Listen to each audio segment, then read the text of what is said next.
stop right now before you read another word. Your mind just tried to leave. You felt it, didn't you? That tiny pull, that whisper saying, check something else. Do this later. You already know this stuff. That pull isn't random. It isn't weakness. It's the most sophisticated attention hijacking system ever built. And it's been running inside you quietly for years. Here's what nobody tells you. The version of you that exists right now, the one reading these words, is not operating at full power, not even close. Think about the last time you sat down to do something that truly mattered to you. Something important. Maybe it was a project, a plan, a conversation you needed to have with yourself about where your life is going. How long did you actually stay with it? Fully? Completely? Without drifting? 10 minutes? 5? Less? You're not broken. You're not lazy. You're not a focused person.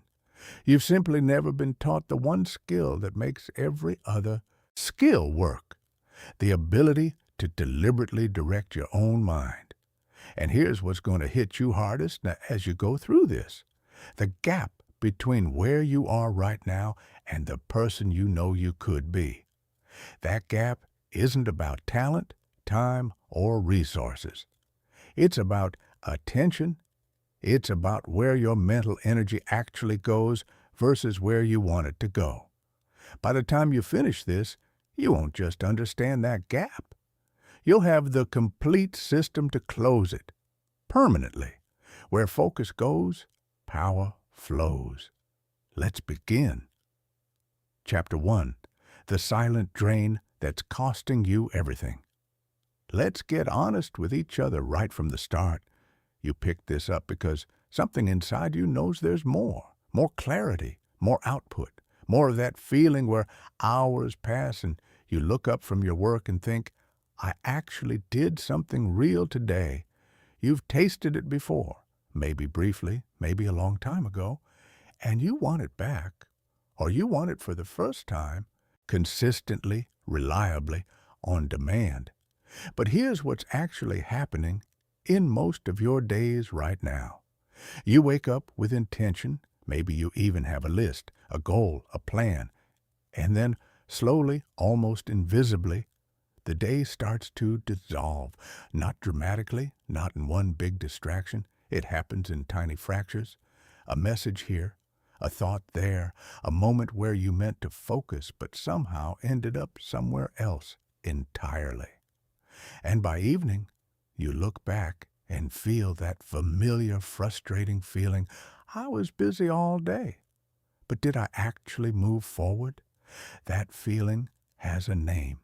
It's called attention fragmentation, and it is the single most invisible form of self-sabotage in modern life.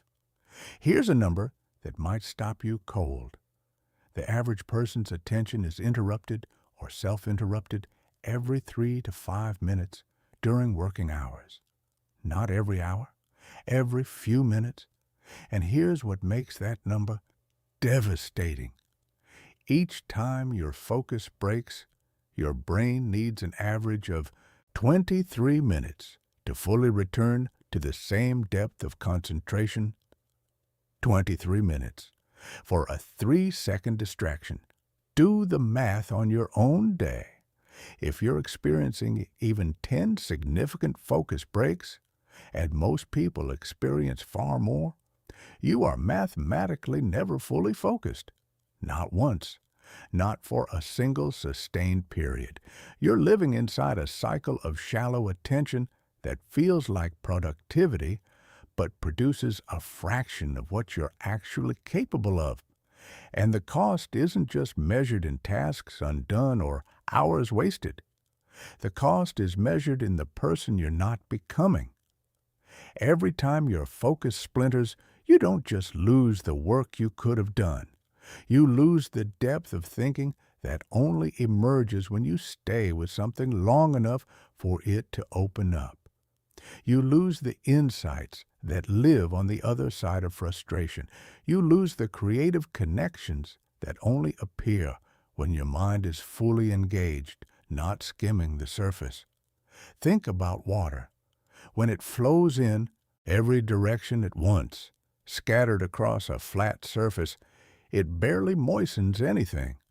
But when it's channeled, when it moves with force through a narrow path, it carves through rock. Your attention works exactly the same way. Scattered, it dampens. Focused, it transforms. This isn't a metaphor about productivity. This is a metaphor about your life. The people you admire, the ones building things, creating things, becoming things that seem almost impossible from where you're standing. They are not superhuman. They don't have more hours. They don't have some genetic advantage in willpower or discipline. What they have is a relationship with their own attention that most people never develop. They've learned to channel their mental energy the way that water becomes a river, directed, forceful, unstoppable. And here's the part that should simultaneously humble you and ignite something in you. This is a skill, not a personality trait, not a fixed characteristic you either have or don't. A skill which means it can be learned, practiced, and developed until it becomes as natural as breathing. But first, you have to understand exactly what you're dealing with. The invisible architecture of distraction. Most people think distraction is obvious. The phone notification, the noisy coworker, the open browser tab with social media, and yes, those are real. But the distraction that truly costs you, the one that operates beneath your conscious awareness, isn't that obvious. It's the half-formed worry about a conversation that didn't go well last week, living quietly in the background of every focused moment you try to create. It's the mental habit of checking, not because anything urgent has happened, but because your nervous system has been trained to seek stimulation the way a hungry person scans a room for food. It's the low-grade anxiety that makes staying with one thing feel somehow unsafe, like you might be missing something important happening somewhere else. This is the real focus crisis, not the external distractions. Those are almost manageable once you see them clearly. The real crisis is internal. It's the neural architecture that has been quietly shaped day after day, year after year, into a system that finds sustained attention genuinely uncomfortable. And here's the uncomfortable truth.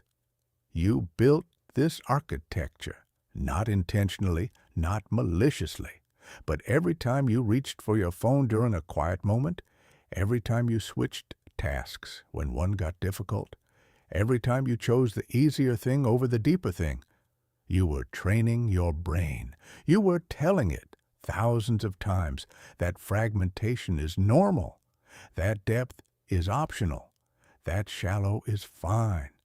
But here's the incredible truth that should change how you see everything from this moment forward. You can rebuild it. Not someday, starting now, because your brain at whatever age you're reading this, is neuroplastic. It rewires itself based on how you use it, which means the same mechanism that built your current patterns of distraction is the exact same mechanism you can use to build patterns of extraordinary focus. The question is whether you're willing to do what that requires, what's actually at stake. I want you to take a moment, genuinely, not as a rhetorical exercise, and think about the version of yourself that is operating at full mental capacity. The person who can sit down with a complex problem and stay with it until it yields. The person who brings such complete presence to their most important work that the output doesn't just get done. It's good, really good, The person who finishes a day feeling the particular satisfaction of having used their mind fully, not partially, not reactively, but deliberately. What would that person accomplish in a year? In 5 years?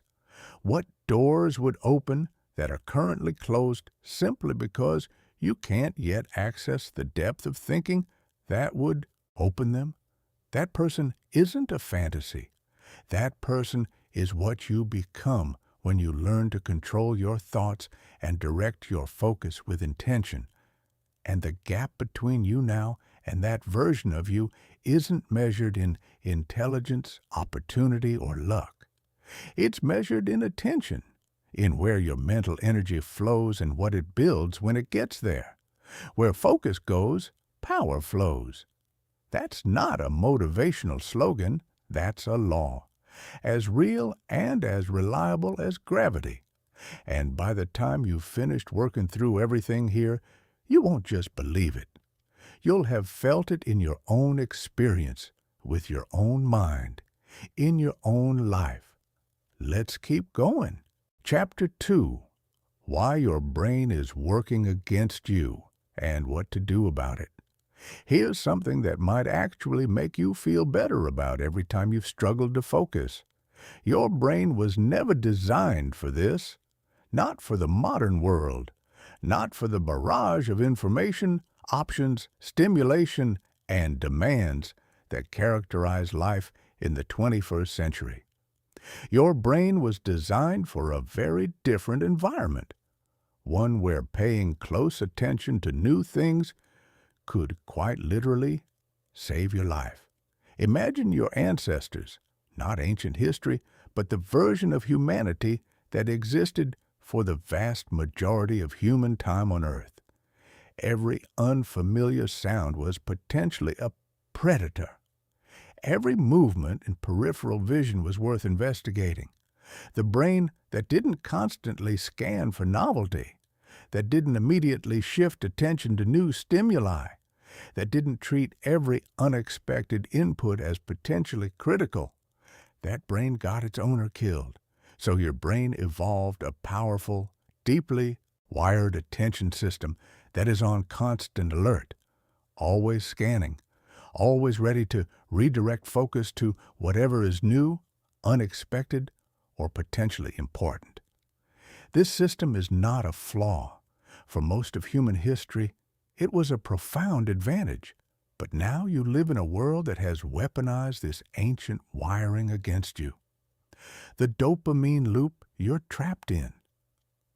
Every time something new captures your attention, a notification, a social media update, a message, a headline, your brain releases a small burst of dopamine. This is the same neurochemical involved in anticipation, reward, and motivation. It feels good. Not dramatically good, just good enough to make you want more. And the designers of the technology you use every day know this. They have spent billions of dollars and employed thousands of behavioral scientists specifically to engineer experiences that trigger this dopamine response as frequently and reliably as possible. The infinite scroll, the variable reward of social media likes, the red notification badge, the ping of a new message. These aren't accidents of design. They are precisely calibrated psychological triggers, engineered to create the neurological equivalent of a slot machine in your pocket. Every time you respond to these triggers, you're not just getting distracted. You're reinforcing a neural pathway. You're telling your brain, this is worth paying attention to. This is where reward lives. And your brain, being the magnificent learning machine that it is, gets better at exactly what you practice. Practice distraction, and distraction becomes easier, more automatic, more natural. This is why willpower alone will never solve your focus problem. You're not fighting laziness. You're fighting millions of years of evolutionary programming, turbocharged by modern technology, specifically designed to exploit that programming. That's not a fair fight, not unless you bring something more powerful than white-knuckled self-control to the battle. What you need instead is understanding, and then a system, the prefrontal cortex, your mind's greatest asset. When it's working, deep inside the architecture of your brain lives a region that makes you distinctly, remarkably human. The prefrontal cortex, sitting just behind your forehead, is responsible for what neuroscientists call executive function, planning, decision-making, impulse control, the ability to hold a goal in mind and work toward it, even when something more immediately stimulating is competing for your attention. When this region is operating well, you can do something almost no other creature on earth can do. You can choose what to pay attention to. Not just react to whatever is loudest or newest, but deliberately, consciously direct your focus toward what you've decided matters most. This is extraordinary. This is, in many ways, the foundation of everything we call human achievement. But here's the catch. Your prefrontal cortex is also the most metabolically expensive piece of real estate in your brain. It burns through mental energy faster than any other region. It's the first thing to degrade when you're sleep-deprived, stressed, or cognitively depleted. And it operates in constant competition with older, faster, more automatic brain systems that are wired for distraction.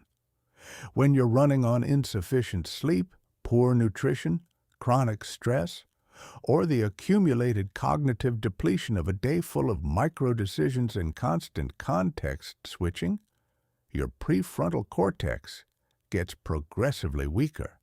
And as it weakens, the older brain systems take over. You become more reactive, more impulsive, more susceptible to distraction. Not because you've become a worse person, because the biological hardware responsible for deliberate focus is running on empty. This is why the physical foundations of focus, sleep, nutrition, movement, stress management, are not separate from the mental game. They are the mental game. You cannot out-technique a depleted brain. The system has to be fueled before it can be trained. The gift hidden in your brain's adaptability. Now here's where this gets genuinely exciting. The same neuroplasticity that shaped your current attention patterns, that built the neural highways of distraction through years of habitual use, is available right now to build something completely different. Every time you choose to stay with a difficult task, instead of switching to something easier, you strengthen the neural pathways associated with sustained attention. Every time you notice your mind wandering and deliberately bring it back, without self-judgment, just a calm, firm return, you're doing a mental repetition. You're building the cognitive muscle of focus the same way a physical muscle is built, through repeated, deliberate effort, followed by recovery. Brain imaging research has revealed something remarkable about people who practice sustained attention regularly. They develop measurably thicker cortex in the regions associated with focus and cognitive control. Physically thicker, more neurons, more connections, a literally stronger attention system, not as a metaphor, but as a measurable biological reality. And this development doesn't require extreme measures or extraordinary time commitments. Studies consistently show that even brief daily practice, as little as 10 to 20 minutes of deliberate focused attention, produces meaningful changes in brain structure within weeks, not months. Weeks. Your brain is not fixed. Your current level of focus is not your permanent level. It is simply the current state of a system that has been shaped by your habits up to this point, and it can be reshaped starting from this moment. But to reshape it effectively, you need to understand what's currently working against you, which brings us to the 4 patterns that are quietly sabotaging your mental power right now. Chapter 3. The 4 patterns quietly stealing your mental power. These aren't the obvious distractions. You already know about those. These are deeper, subtler patterns that operate beneath conscious awareness, which is exactly why they're so damaging. You can't fight what you can't see. Pattern 1. The multitasking illusion. You've been sold a lie, and it's cost you enormously. Somewhere along the way, multitasking became a badge of competence, a skill to list on resumes, a sign of someone who can handle it all, and you bought it. Not because you were naive, but because the lie is seductive. It feels like doing multiple things at once means accomplishing more. Here's what's actually happening in your brain when you multitask. Nothing. Because your brain cannot do 2 cognitively demanding things simultaneously. What it can do, what it does when you think you're multitasking, is switch rapidly between tasks. Context. Switch. Jump from one thing to another and back again faster than you consciously notice. And every single switch has a cost. Researchers call it the task switching penalty. When your brain shifts from one task to another, it needs time to unload the context of what it was doing, reload the context of the new task, re-establish where it was, and rebuild the mental momentum that was interrupted. This process takes anywhere from several seconds to several minutes, depending on the complexity of the tasks involved. Now multiply that by every switch you make in a typical day. Every time you're writing something and glance at a message, every time you're thinking through a problem and jump to answer an email, every time you're in the middle of one priority and shift to another because it feels more urgent. You're not doing 2 things. You're doing 2 things badly while paying a mental tax every time you move between them. High performers have understood this for a long time. They don't multitask. They monotask with intensity. When something deserves their full attention, it gets their full attention, completely, without division. They've discovered what the research confirms. Doing one thing with 100% focus is faster, produces higher quality results, and leaves you less mentally depleted than doing 3 things with divided attention.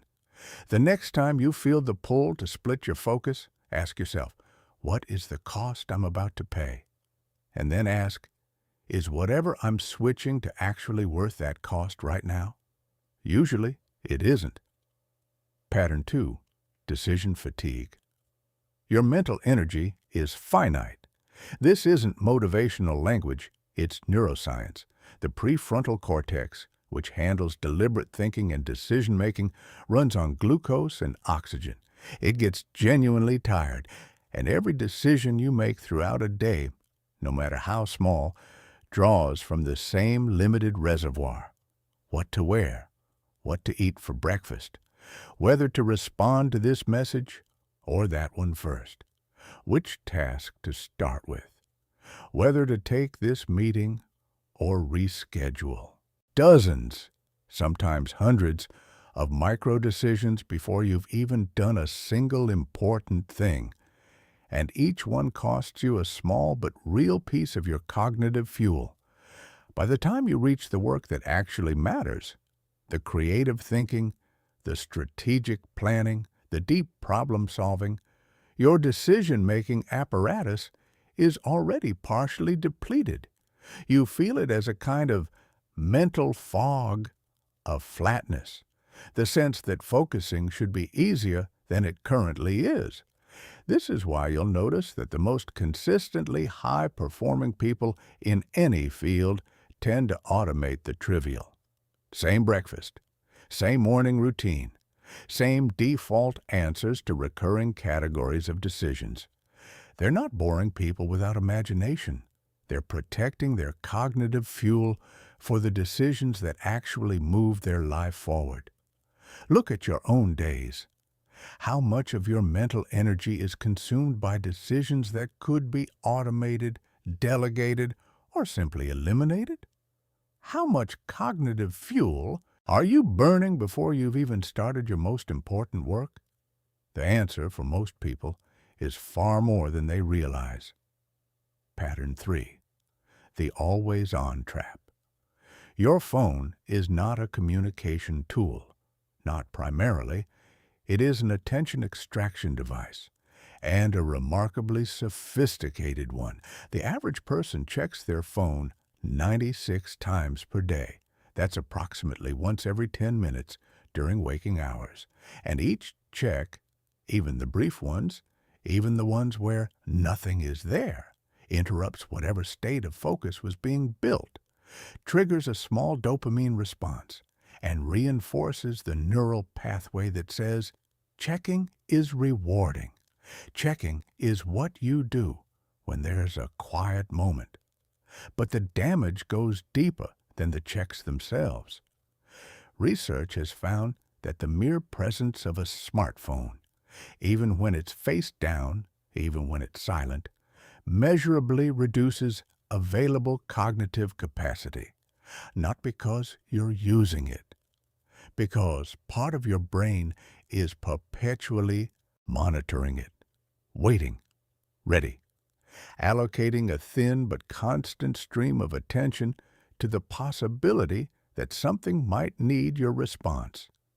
You cannot enter a state of deep focus while simultaneously maintaining readiness to respond to interruptions. These are neurologically incompatible states. You are either deeply focused or you are available, not both. The most focused people you'll ever encounter treat their devices with intentional, deliberate care. They're not anti-technology. They use technology powerfully and strategically. But they have specific times for connectivity and specific times for complete disconnection. And they protect those boundaries with the same seriousness as any other important commitment. Because they understand being always on makes you always off when it comes to the work that matters most. Pattern 4. Environmental chaos. Here's something that most focused discussions barely touch on. Your environment doesn't just affect your ability to focus. It is your ability to focus in a very real sense. Your brain continuously monitors your surroundings. Clutter in your visual field requires cognitive processing. Your brain is constantly making low-level assessments of the objects around you, deciding whether they're relevant, whether they require action, whether they represent anything you need to attend to. This happens automatically, beneath conscious awareness, but it consumes real cognitive resources. A disorganized workspace doesn't just look chaotic. It creates a subtle, persistent cognitive load that reduces the mental resources available for your actual work. The stack of papers you haven't dealt with, the browser tabs open from 3 days ago, the phone sitting face up on your desk. Each of these creates a small but real drain on your available focus. Your environment is continuously communicating with your brain. And the question is whether it's communicating in a way that supports concentration or fragments it. The most consistently focused people treat their work environment like a precision instrument. Every element is deliberate. Everything present serves the current work. Everything absent is absent on purpose. They understand that before you can control your mind, you need to control the space that your mind is operating in. These 4 patterns, the multitasking illusion, decision fatigue, the always-on trap, and environmental chaos work together to create a perfect storm of scattered attention. They don't operate in isolation. They amplify each other collectively, ensuring that you never build the kind of concentrated mental momentum that produces your best work. But seeing them clearly is the first step to dismantling them. And in the next chapter, we're going to build the system that replaces them. Chapter 4. The Focus Power System. 4 Pillars of Mental Domination. You've seen the enemy clearly now. You understand what's working against you, why your brain behaves the way it does, and which patterns are quietly draining your mental power. That understanding matters, but understanding alone doesn't change anything. What changes things is a system, not a list of tips, not a collection of tricks you try once and forget. A system, a comprehensive, interconnected framework that reshapes how you think, work, and operate on a daily basis until focused attention becomes your natural default state rather than something you have to fight for. The Focus Power System is built on 4 pillars. Each one addresses a different dimension of mental performance. Together, they create something that no single technique can produce on its own. Complete, sustainable control over where your mental energy goes and what it builds when it gets there. Let's go deep on each one. Pillar 1. Attention architecture. Most people try to focus despite their environment. They sit down in a space filled with distractions, surround themselves with attention-stealing objects and devices, and then attempt to generate willpower strong enough to overcome everything working against them. This is exhausting, and it's unnecessary. Attention architecture is the practice of designing your environment so that focus becomes the path of least resistance. Instead of fighting your surroundings, you engineer them to work for you. Instead of relying on willpower to overcome distraction, you make distraction structurally harder and concentration structurally easier. Think about it this way. If you want to eat healthier, keeping a bowl of fresh fruit on your counter and moving unhealthy snacks to a harder-to-reach shelf will influence your behavior far more reliably than simply deciding to eat better. The architecture of your environment shapes your automatic choices before your conscious mind even gets involved. The same principle applies to focus with even more dramatic results. Your physical attention architecture starts with your workspace, not just keeping it clean, though that matters, but deliberately engineering every element to serve your concentration. What's on your desk right now that doesn't belong there? What visual elements are pulling your attention in directions that don't serve your current work? What would your workspace look like if everything present had been chosen specifically to support deep thinking? Your workspace should also reflect the type of thinking you're planning to do. Creative work, generating ideas, writing, designing, often benefits from a slightly different environment than analytical work. Creative thinking can be stimulated by varied textures, natural light, even moderate ambient sound. Analytical work, deep problem solving, detailed planning, systematic evaluation, typically benefits from more austere surroundings with minimal visual input competing for your attention. Most people use the same undifferentiated space for everything and wonder why they can't access the mental state each type of work requires. Start matching your environment to your cognitive task. Your temporal architecture is equally important and almost entirely overlooked. This is about when you do what, not just where. Your mental energy follows a rhythm throughout the day. Most people have a peak cognitive window, a period when their focus is naturally sharpest, their thinking clearest, their ability to sustain attention strongest. For most people, this window occurs in the morning, typically between 2 and 4 hours after waking. What are you doing during that window right now? If you're honest, the answer for most people is emails, administrative tasks, the kind of reactive, low-complexity work that could be done at any time, that doesn't require peak cognitive capacity, that is, consuming the most valuable mental real estate in your day. High performers do the opposite. They protect their peak window with ferocity. They batch their shallow administrative work into the lower energy periods of their day and reserve their best mental hours for their most important demanding work. They understand that an hour of peak capacity focus is worth more than 3 hours of depleted, distracted effort. Your digital architecture is the third dimension, and in many ways, the most critical in the modern environment. This means deliberately configuring your devices, applications, and digital workspace to minimize interruption and maximize concentration. Turn off every notification that isn't genuinely urgent. Organize your computer desktop so that your deep work is front and center and your distracting applications require deliberate navigation to reach.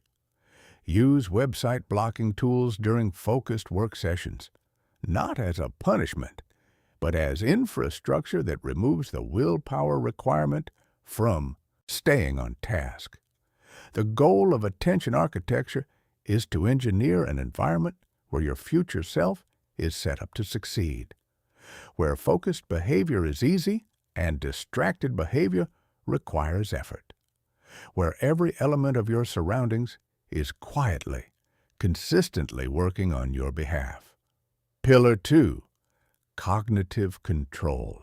If attention architecture is about the external conditions for focus, cognitive control is about the internal ones. It's about training your mind the way an athlete trains their body, not just hoping for better performance, but deliberately building the neural capacity for it. The foundational insight of cognitive control is simple but profound. Attention is a muscle, and like any muscle, it responds to deliberate training. Use it consistently in the right way, and it gets stronger. Neglect it or use it in ways that weaken it, and it deteriorates. The problem is that most people have been unknowingly doing the mental equivalent of exercises that make them weaker. Every time you give in to distraction, every time you let your mind wander without noticing, every time you choose the shallow option over the deep one, you're training your attention muscle in the wrong direction, not dramatically, imperceptibly, but consistently. And consistency over time is everything.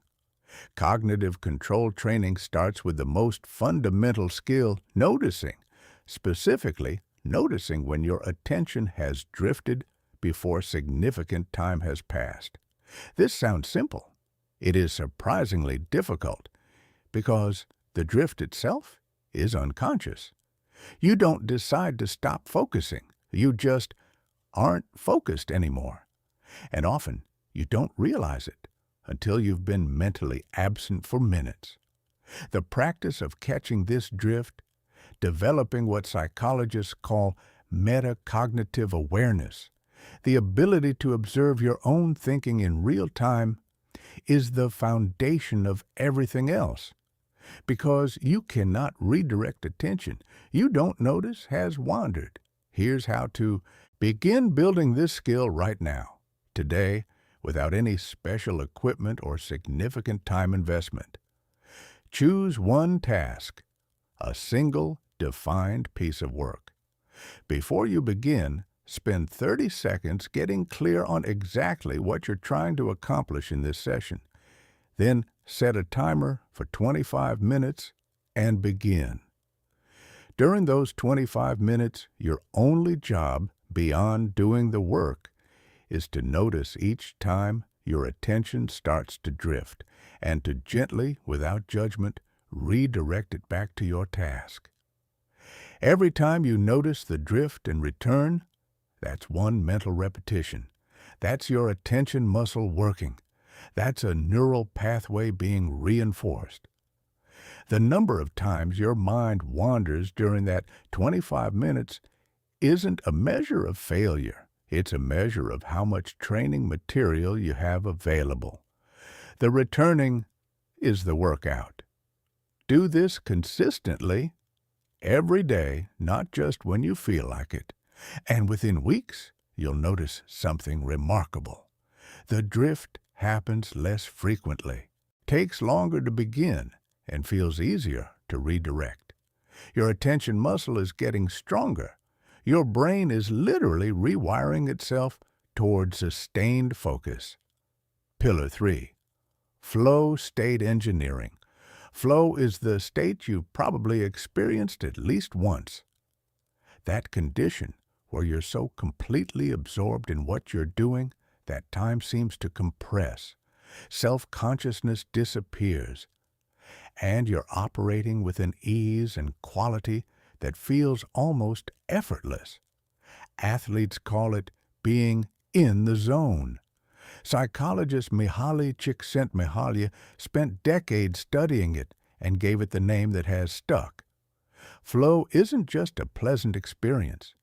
It is a measurable, high-performance state where cognitive output increases dramatically.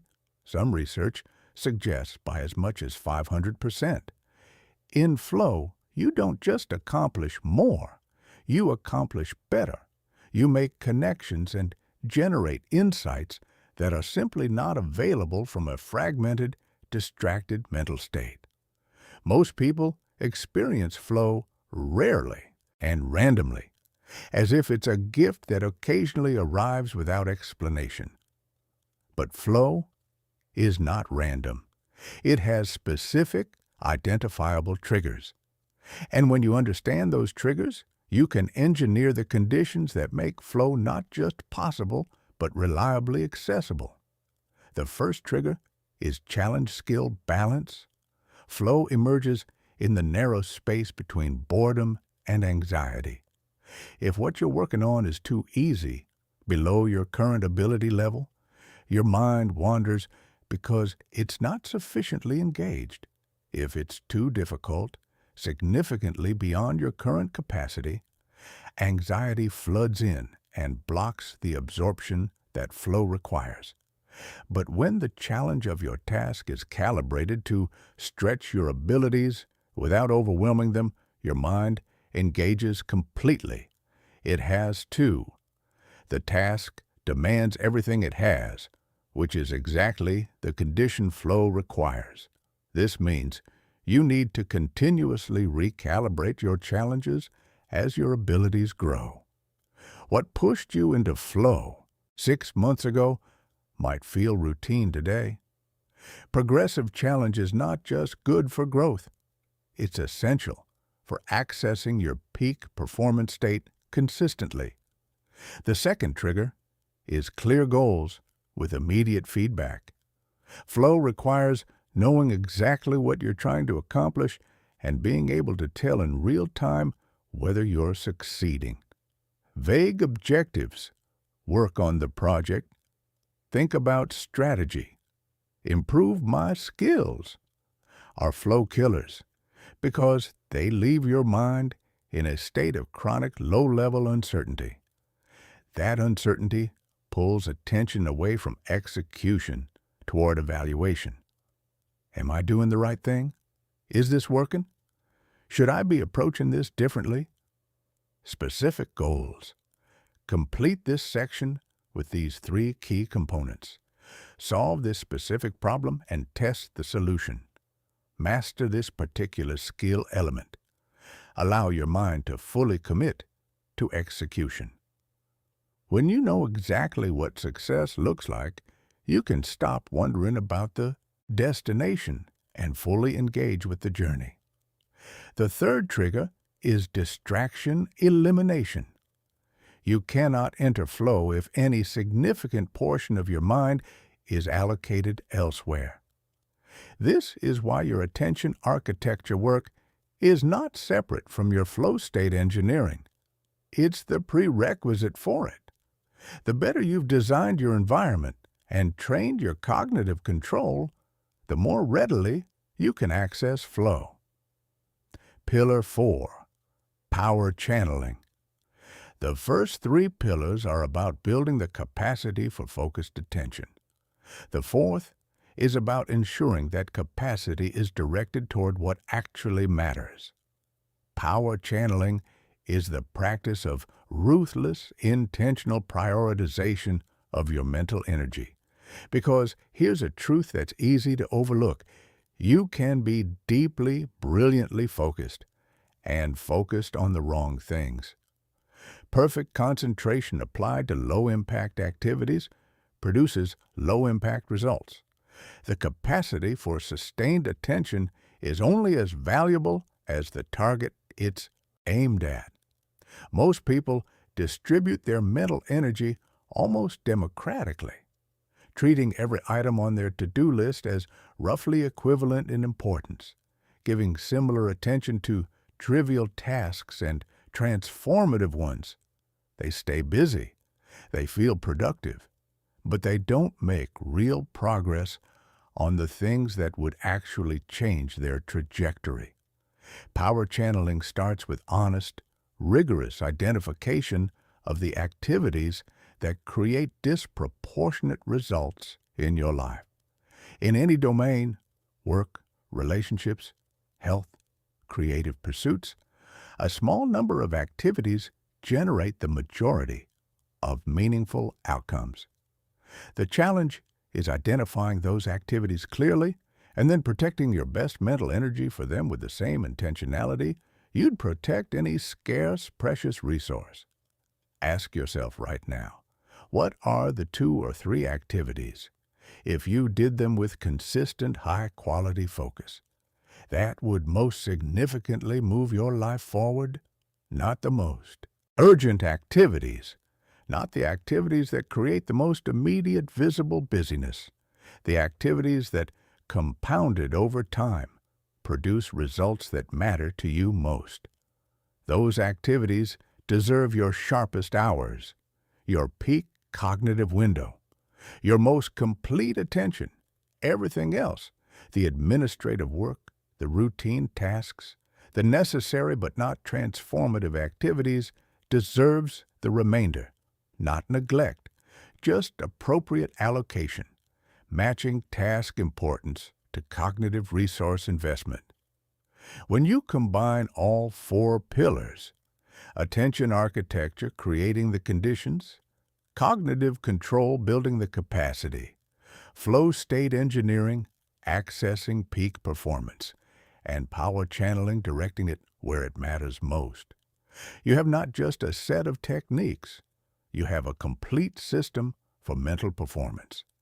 A system that, practiced consistently, transforms not just how you work, but who you become through your work.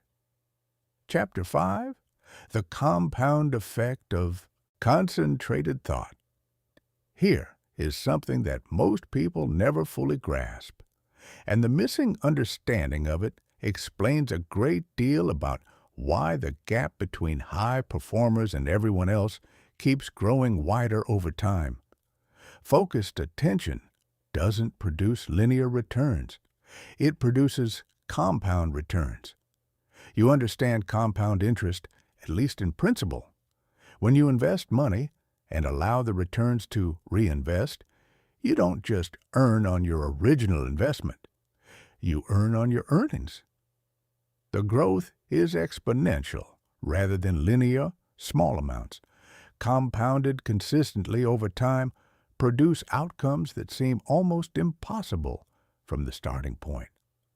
Concentrated thought works by the same mathematical principle, and most people are completely unaware of it.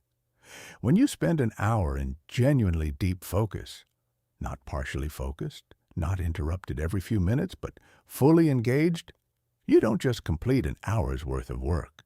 You build something that compounds. You develop momentum that carries into the next hour. You make connections that inform future thinking. You build neural pathways that make the next deep work session easier to enter and sustain. You develop pattern recognition that accelerates all future work in that domain. In other words, focused work today makes focused work tomorrow, both easier and more productive. The benefits don't add, they multiply. Now consider what happens on the other side of this equation.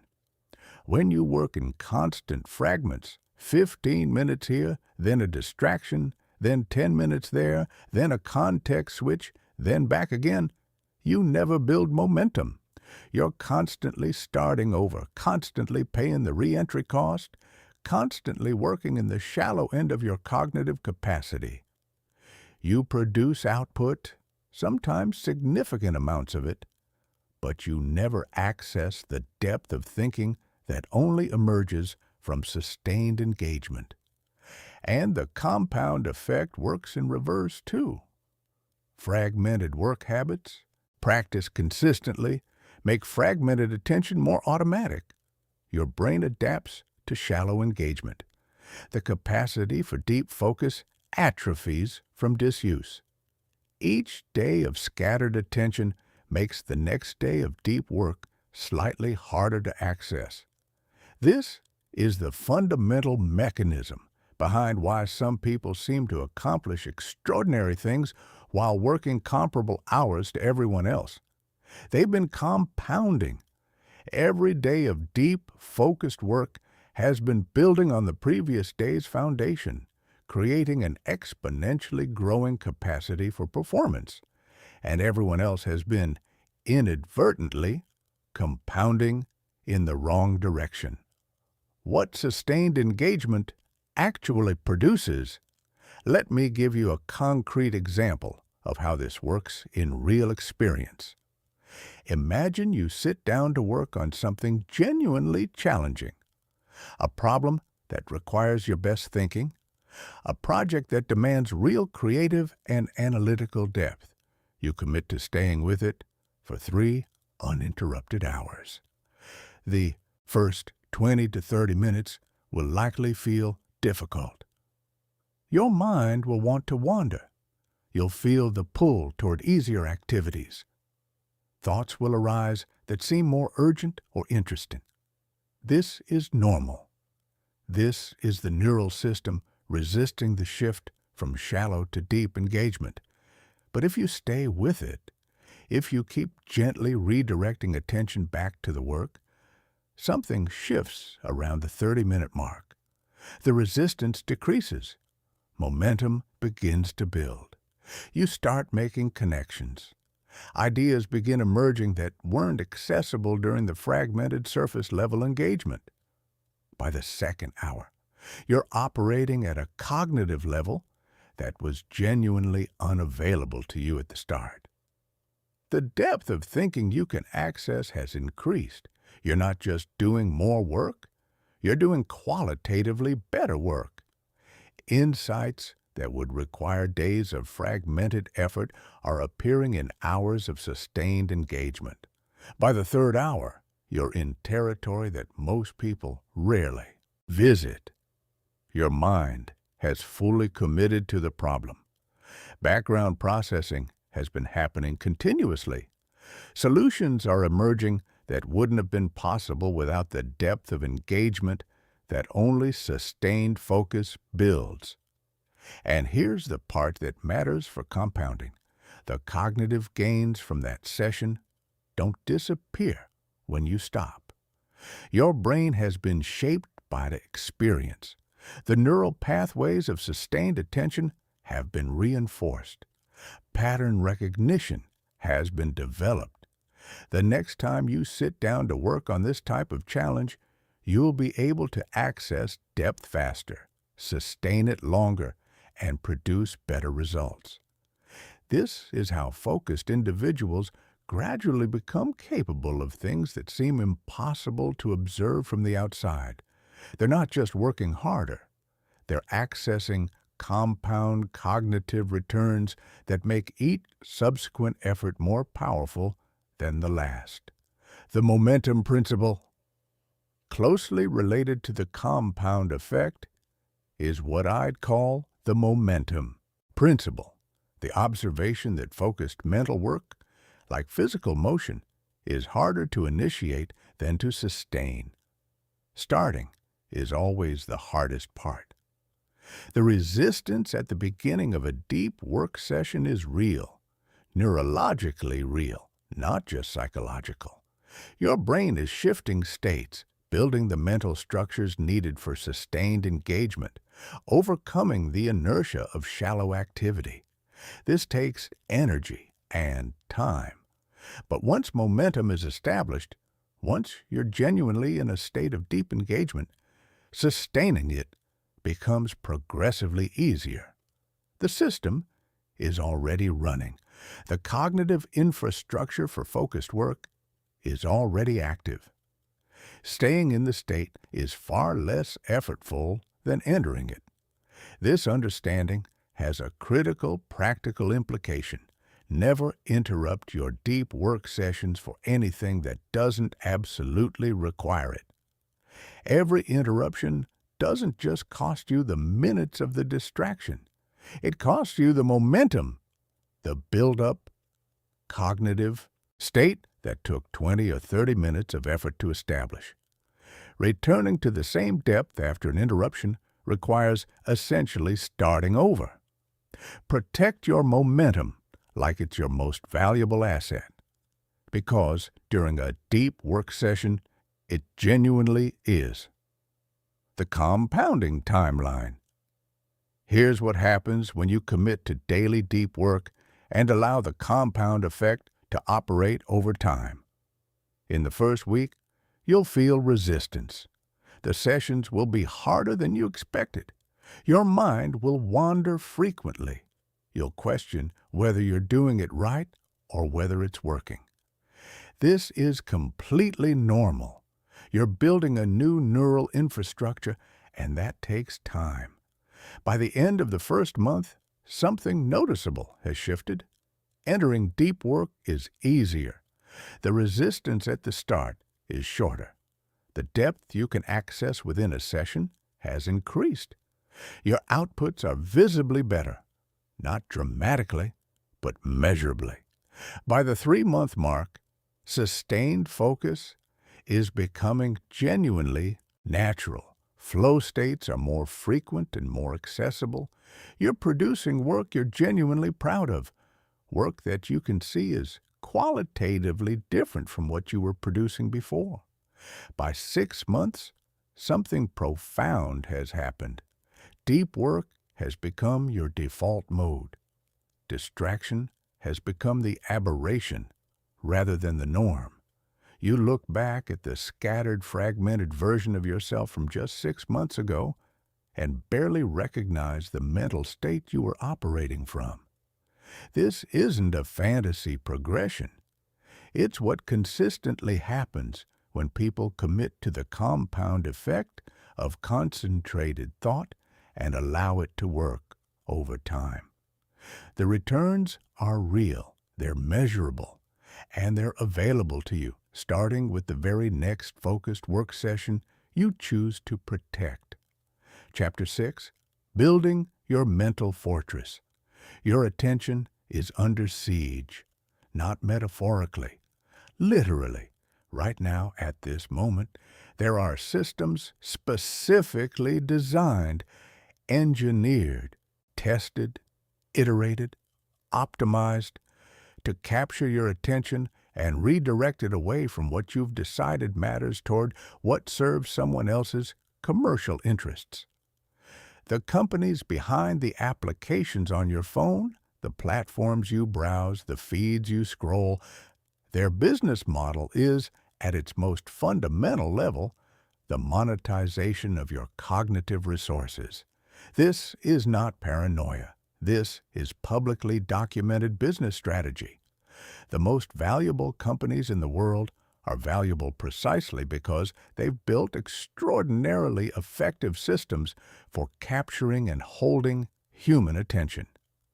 The longer you engage, the more data they collect, the more advertising revenue they generate. Your focus, your ability to think deeply about your own life, your own goals, your own priorities, is the resource they need to extract to make their model work. Understanding this isn't about cynicism or rejection of technology. It's about clarity. You need to understand what you're dealing with to defend against it effectively. And defending against it effectively requires building what I call a mental fortress. Systematic, layered defenses that protect your cognitive resources and ensure they're invested in your priorities rather than extracted for someone else's. The first layer, environmental design. Your mental fortress begins with your physical and digital environment, the first and most fundamental layer of defense against distraction. Most people's environments are set up in ways that make distraction almost inevitable. Phone on the desk, face up. Notifications enabled for every application. Browser with 15 tabs open. Workspace that hasn't been designed for any particular purpose. These aren't minor inconveniences. They're structural vulnerabilities in your attention architecture that distraction exploits continuously. Environmental design means systematically closing these vulnerabilities. Start with your primary workspace. Apply what you now know about attention architecture. Clear everything that doesn't serve your current work. Remove visual clutter that creates low-level cognitive load. Set up your physical space so that when you sit down to work, your environment is communicating one clear message. This is a place for deep thinking. Your lighting matters more than most people realize. Natural light is optimal. It regulates circadian rhythms and supports alert, energized cognitive states. Inadequate or harsh artificial lighting forces your visual processing system to work harder, reducing the mental resources available for your actual work.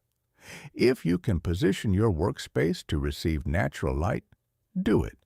If not, invest in quality artificial lighting that approximates natural light conditions. Temperature, while it seems mundane, has measurable effects on cognitive performance. Research suggests that most people perform best in environments between 68 and 72 degrees Fahrenheit. Too warm and alertness declines. Too cold, and part of your attention is perpetually allocated to physical discomfort. The right temperature is a small variable that compounds over thousands of working hours. Sound environment requires deliberate management. For most types of focused work, unpredictable, intermittent noise, conversations, random sounds, inconsistent audio inputs is the most damaging type of sound environment because it repeatedly triggers the brain's attention-shifting response. Consistent background sound, white noise, certain types of music, ambient sound, is far less disruptive because it becomes predictable and therefore easier to filter.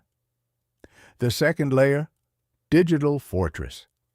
Your digital environment requires even more deliberate attention than your physical one because digital distractions are engineered by professionals with significant resources specifically to defeat your defenses. Begin with notification management. This is not optional if you're serious about focus. Turn off every notification that isn't genuinely critical. Not most of them, all of them that aren't truly urgent. Email, social media, news, applications, unless a notification represents something that genuinely cannot wait, it should not have the ability to interrupt your attention on demand. Here is the key insight about notifications. They don't just cost you the second it takes to glance at them. They cost you the cognitive re-entry time required to return to your previous depth of focus, which, as you now know, averages 23 minutes. A notification that takes 3 seconds to glance at and determine is not urgent has potentially cost you 23 minutes of deep work momentum. That is an extraordinarily poor trade. Batch your communication instead. Designate specific times, perhaps twice a day, perhaps 3 times, for processing messages, emails, and social media. During those windows, give communication your full attention. Outside those windows, it simply doesn't exist. This approach is not antisocial or unprofessional.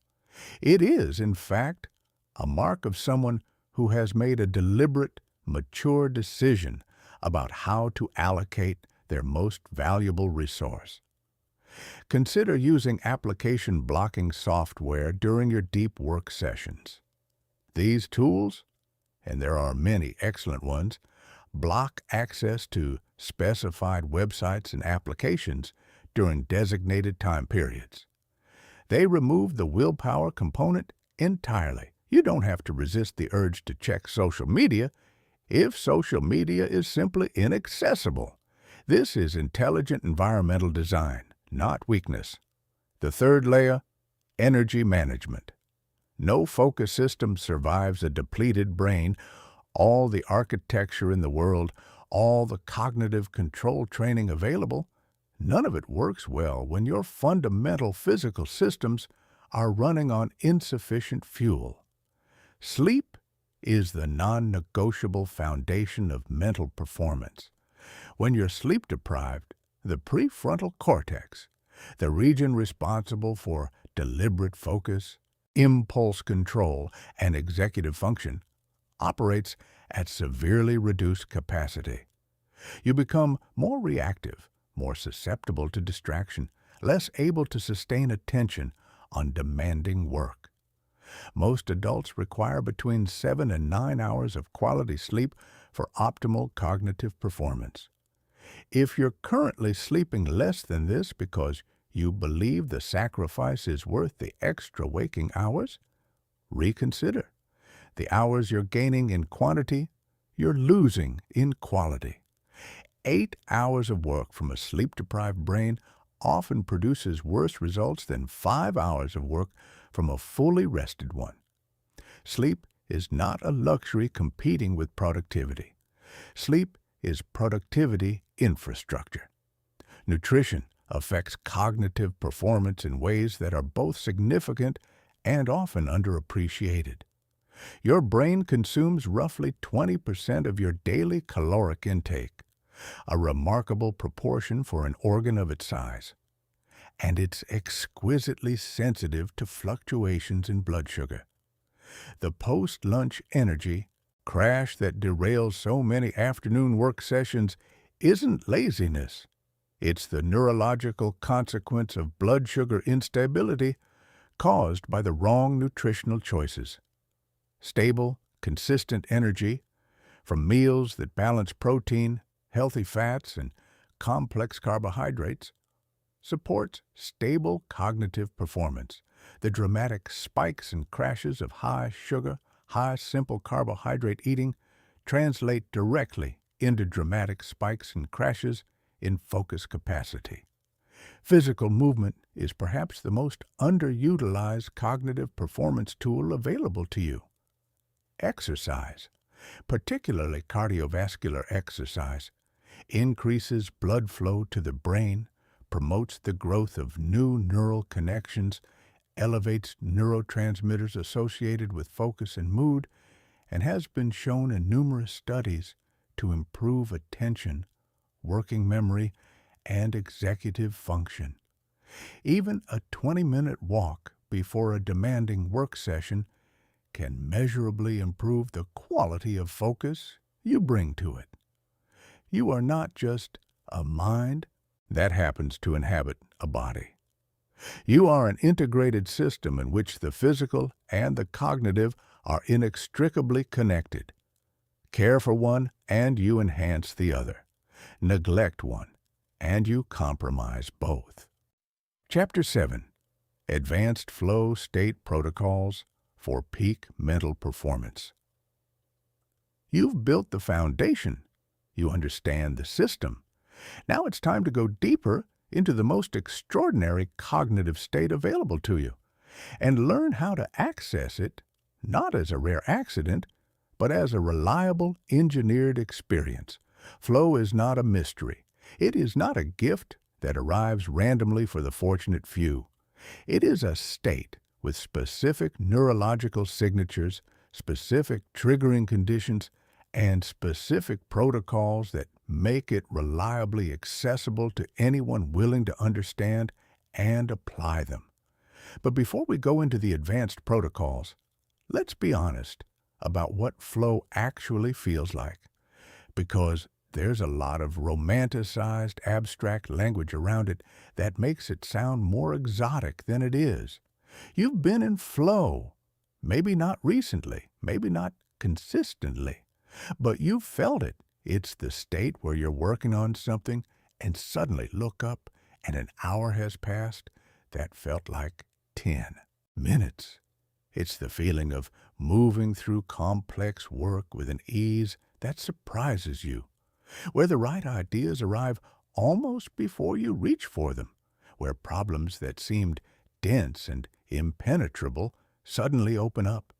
It's the absence of self-consciousness, of worry, of the background noise of competing thoughts. It's just you and the work, fully merged. That state is not luck. That state is what your brain is capable of when the right conditions are in place. And the advanced protocols in this chapter are about creating those conditions deliberately, consistently, and on demand. Protocol 1, pre-session, mental clearing. One of the most overlooked requirements for flow is complete internal presence. Not just external presence, no distractions in the environment, but internal presence. No part of your consciousness occupied elsewhere. And here's the honest reality. When most people sit down to work, significant portions of their mental bandwidth are already allocated. There's the unresolved tension from a conversation earlier, the low-level anxiety about something that hasn't been addressed, the background processing of a decision that's been deferred, the subtle guilt about something that was supposed to be done yesterday. These aren't dramatic emotional states. They're just the ordinary mental residue of a busy life. But they consume real cognitive resources, and they make genuine flow essentially impossible. The pre-session mental clearing protocol addresses this directly. Before any important work session, particularly one where you want to access flow, spend 5 minutes doing a deliberate mental inventory, not to solve everything that's pending, simply to acknowledge it, capture it somewhere external, a notebook, a quick list on paper, and consciously set it aside with a specific commitment that this is protected time and those things will be addressed at their designated time. This process works because it addresses a fundamental characteristic of the human attention system. Unfinished business creates what psychologists call the Zeigarnik effect, a persistent background pull of attention toward incomplete tasks. Your brain keeps returning to open loops, trying to resolve them. By externalizing these open loops, writing them down, acknowledging them, you temporarily close them. You give your brain permission to release them and commit fully to the present work.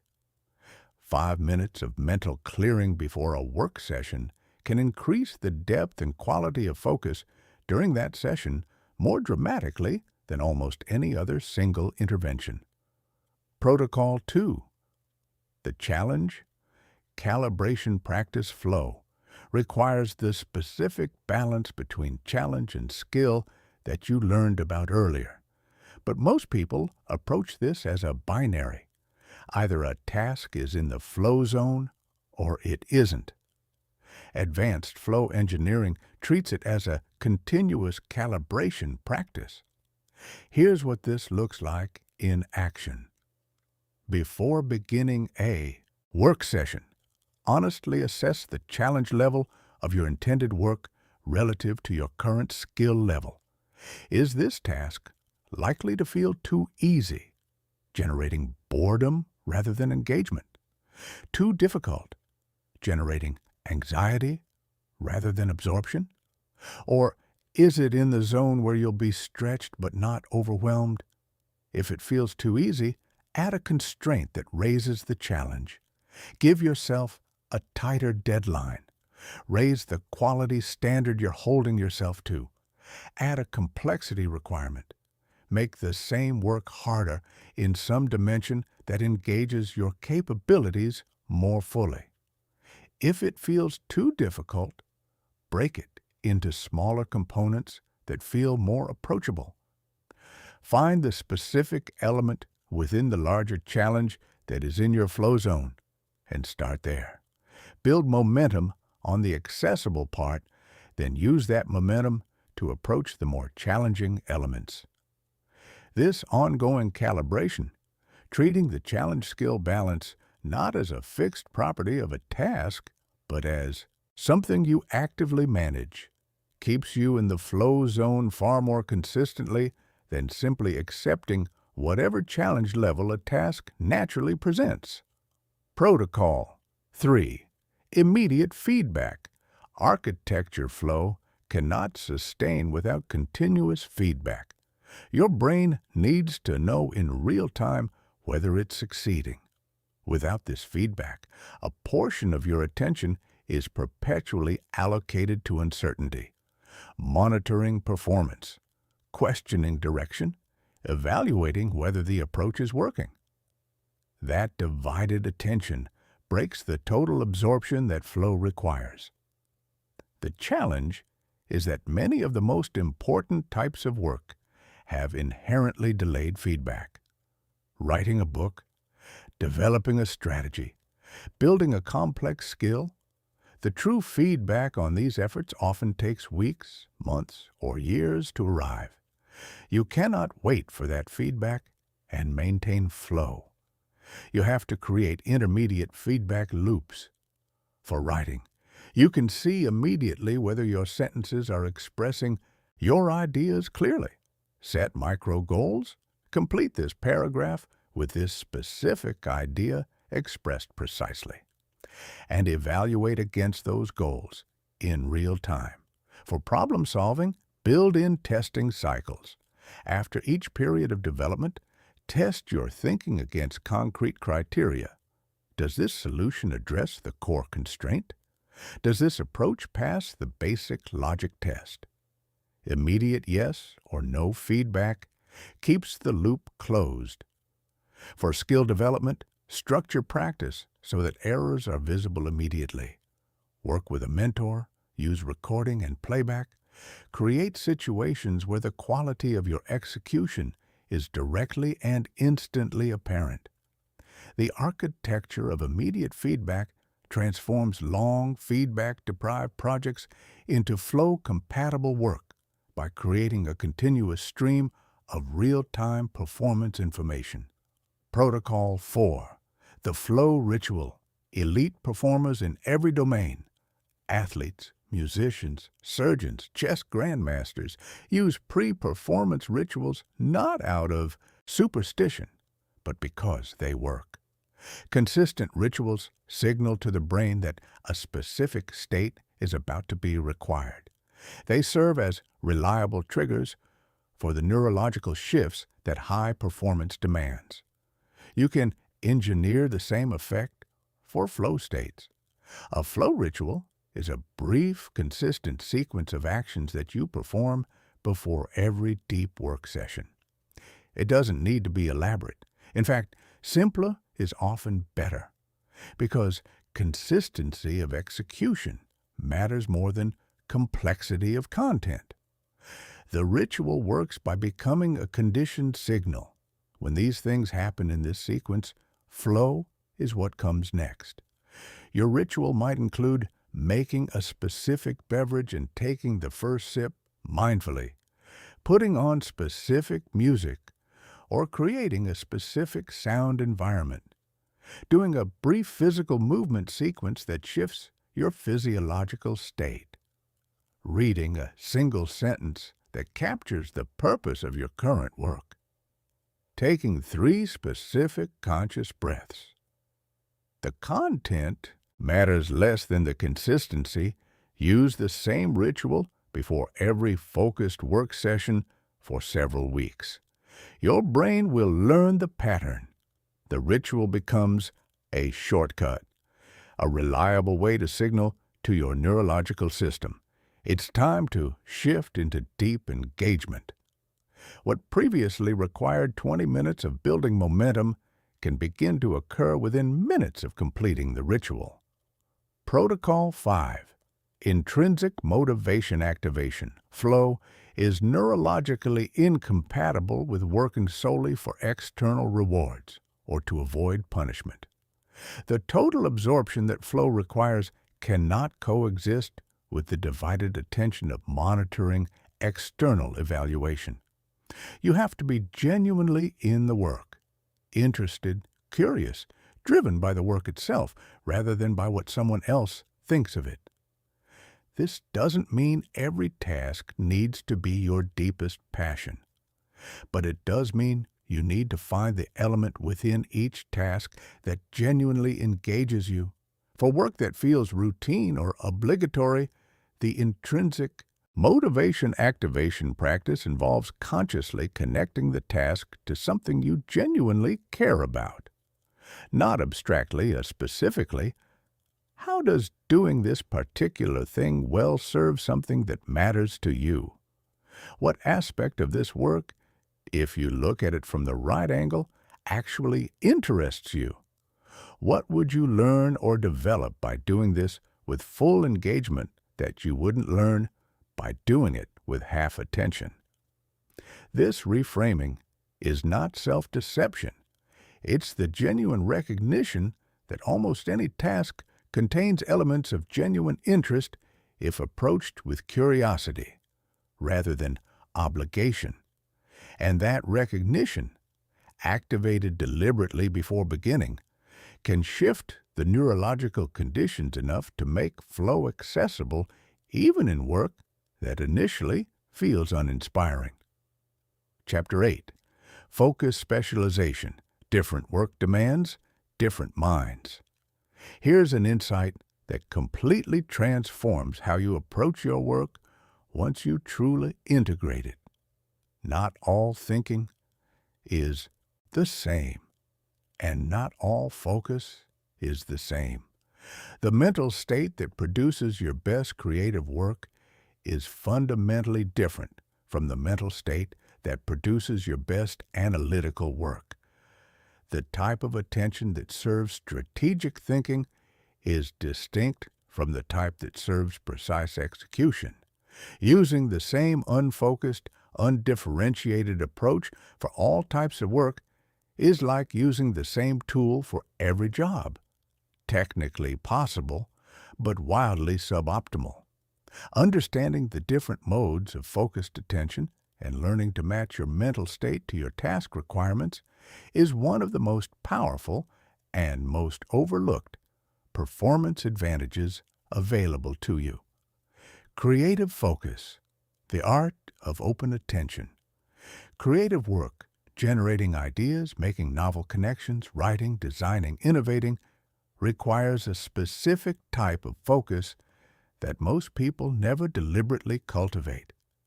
It's not the intense, laser-like concentration that most people associate with being focused.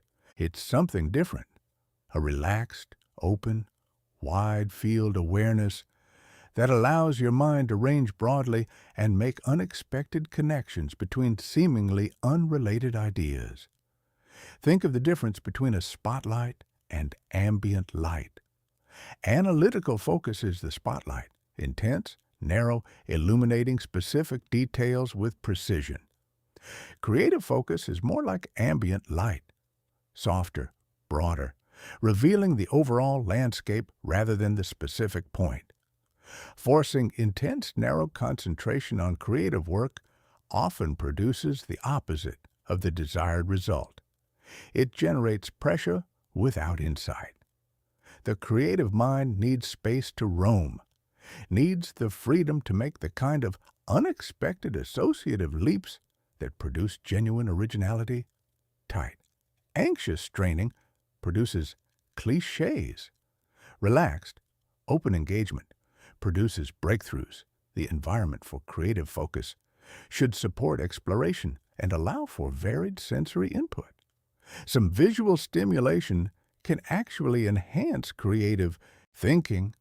Unlike analytical work where visual clutter is distracting, creative work can benefit from inspiring objects, natural environments, or varied textures that stimulate associative thinking.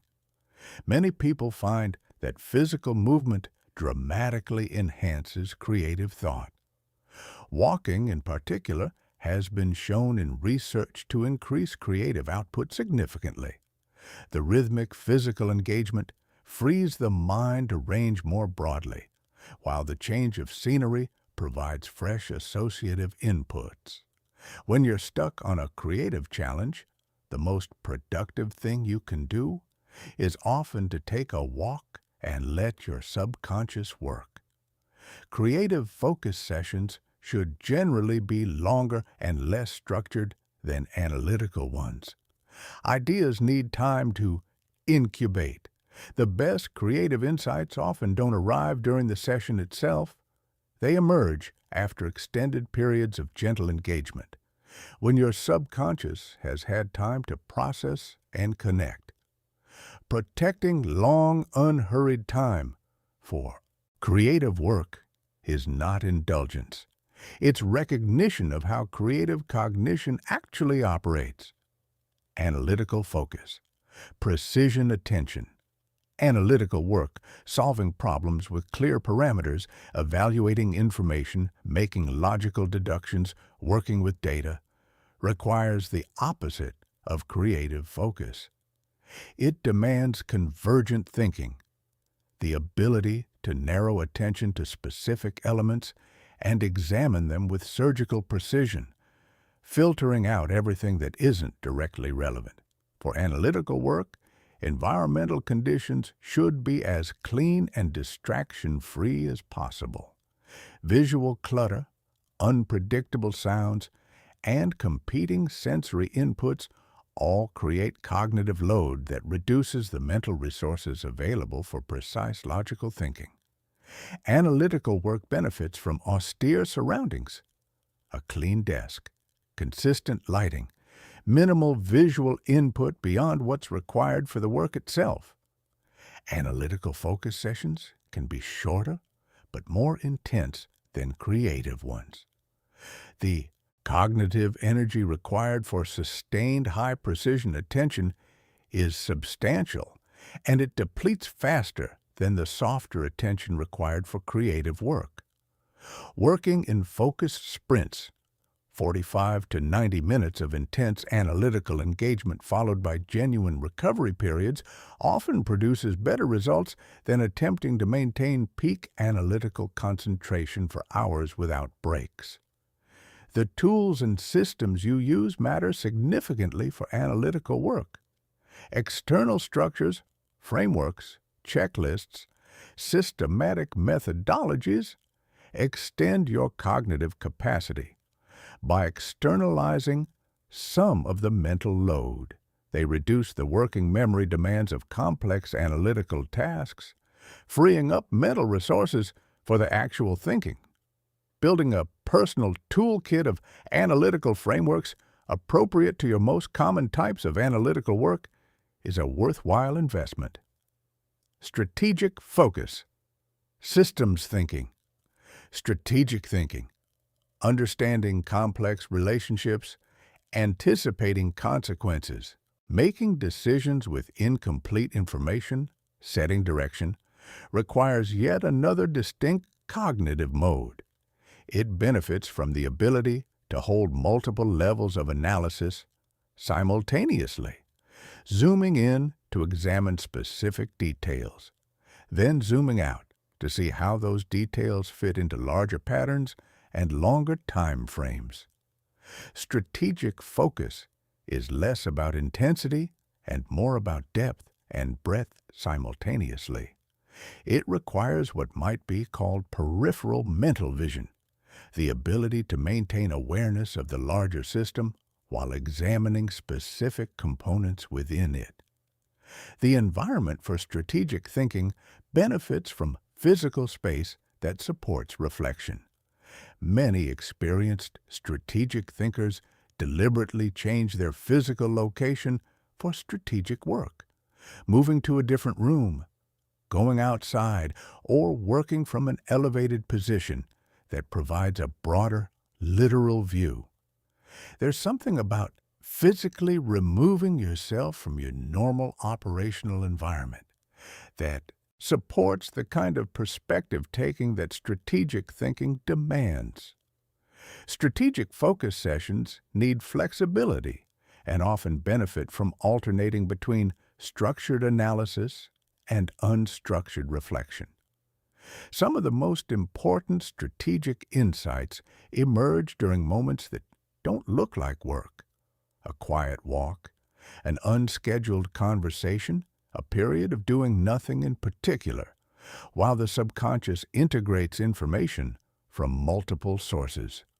Execution focus, process, attention, execution work, translating plans into action, maintaining quality over repeated performance, attending to details that ensure results, requires a different kind of mental discipline than the previous three modes.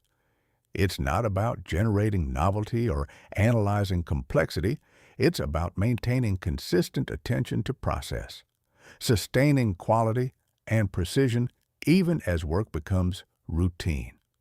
For execution work, rhythm and routine are powerful allies. Many people find that consistent background music, particularly music with a steady, predictable beat, supports sustained execution focus by providing a reliable auditory rhythm that the mind can use as a kind of pacing structure. Others prefer complete silence.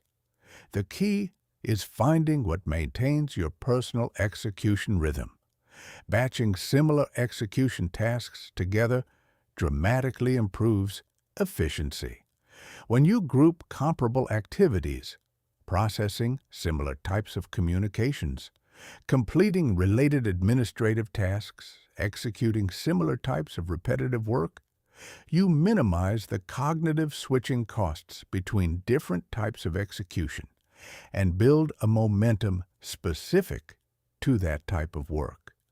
Understanding which cognitive mode a task requires and deliberately creating the mental and environmental conditions appropriate to that mode is a level of self-awareness and intentionality that most people never develop. But once you start operating this way, you'll find that your effectiveness across all types of work improves dramatically, not because you're working harder, but because you're working with the right mind for the right task. Chapter 9. The Neuroplasticity Advantage. Your brain is not fixed. Let's dismantle a belief that may be quietly limiting you more than almost anything else. The belief that your current level of focus, your current capacity for sustained attention, your current relationship with distraction and concentration is essentially fixed. That you are who you are cognitively, and while you might make marginal improvements, the fundamental architecture of your attention is set. This belief is not just wrong, it is contradicted by some of the most compelling neuroscience of the last 3 decades. And letting go of it, genuinely, experientially letting go of it, opens up a different relationship with your own development than almost anything else can. Your brain is not fixed, it is not finished, it is not a static structure whose properties are determined by genetics or early development, and thereafter locked in. Your brain is a dynamic, continuously self-modifying system whose structure and function change in response to how you use it. Throughout your entire life, at any age, starting from any point, this is neuroplasticity, and it is perhaps the most empowering scientific discovery of the modern era. How neuroplasticity works.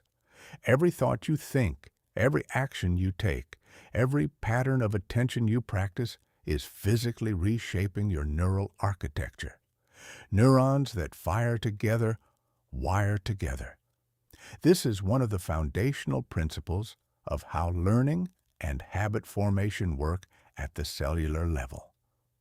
When you repeatedly practice a particular cognitive pattern, the neural connections supporting that pattern become stronger, faster, and more automatic. When you repeatedly avoid a pattern, those connections weaken from disuse. This means that your current patterns of distraction, the automatic reaching for your phone, the habitual context switching, the difficulty sustaining attention on demanding work, are not character flaws or permanent limitations. They are simply the current state of a neural system that has been shaped by years of habitual practice in a particular direction, and the same mechanism that built those patterns can rebuild them differently. Every time you choose to maintain focus instead of giving in to distraction, you are making a deposit into the neural infrastructure of sustained attention. Every time you catch your mind wandering and redirect it calmly, without judgment, you are doing a mental repetition that strengthens the cognitive control pathways in your prefrontal cortex. Every time you complete a deep work session that required genuine effort to sustain, you have physically changed your brain in ways that make the next session slightly easier.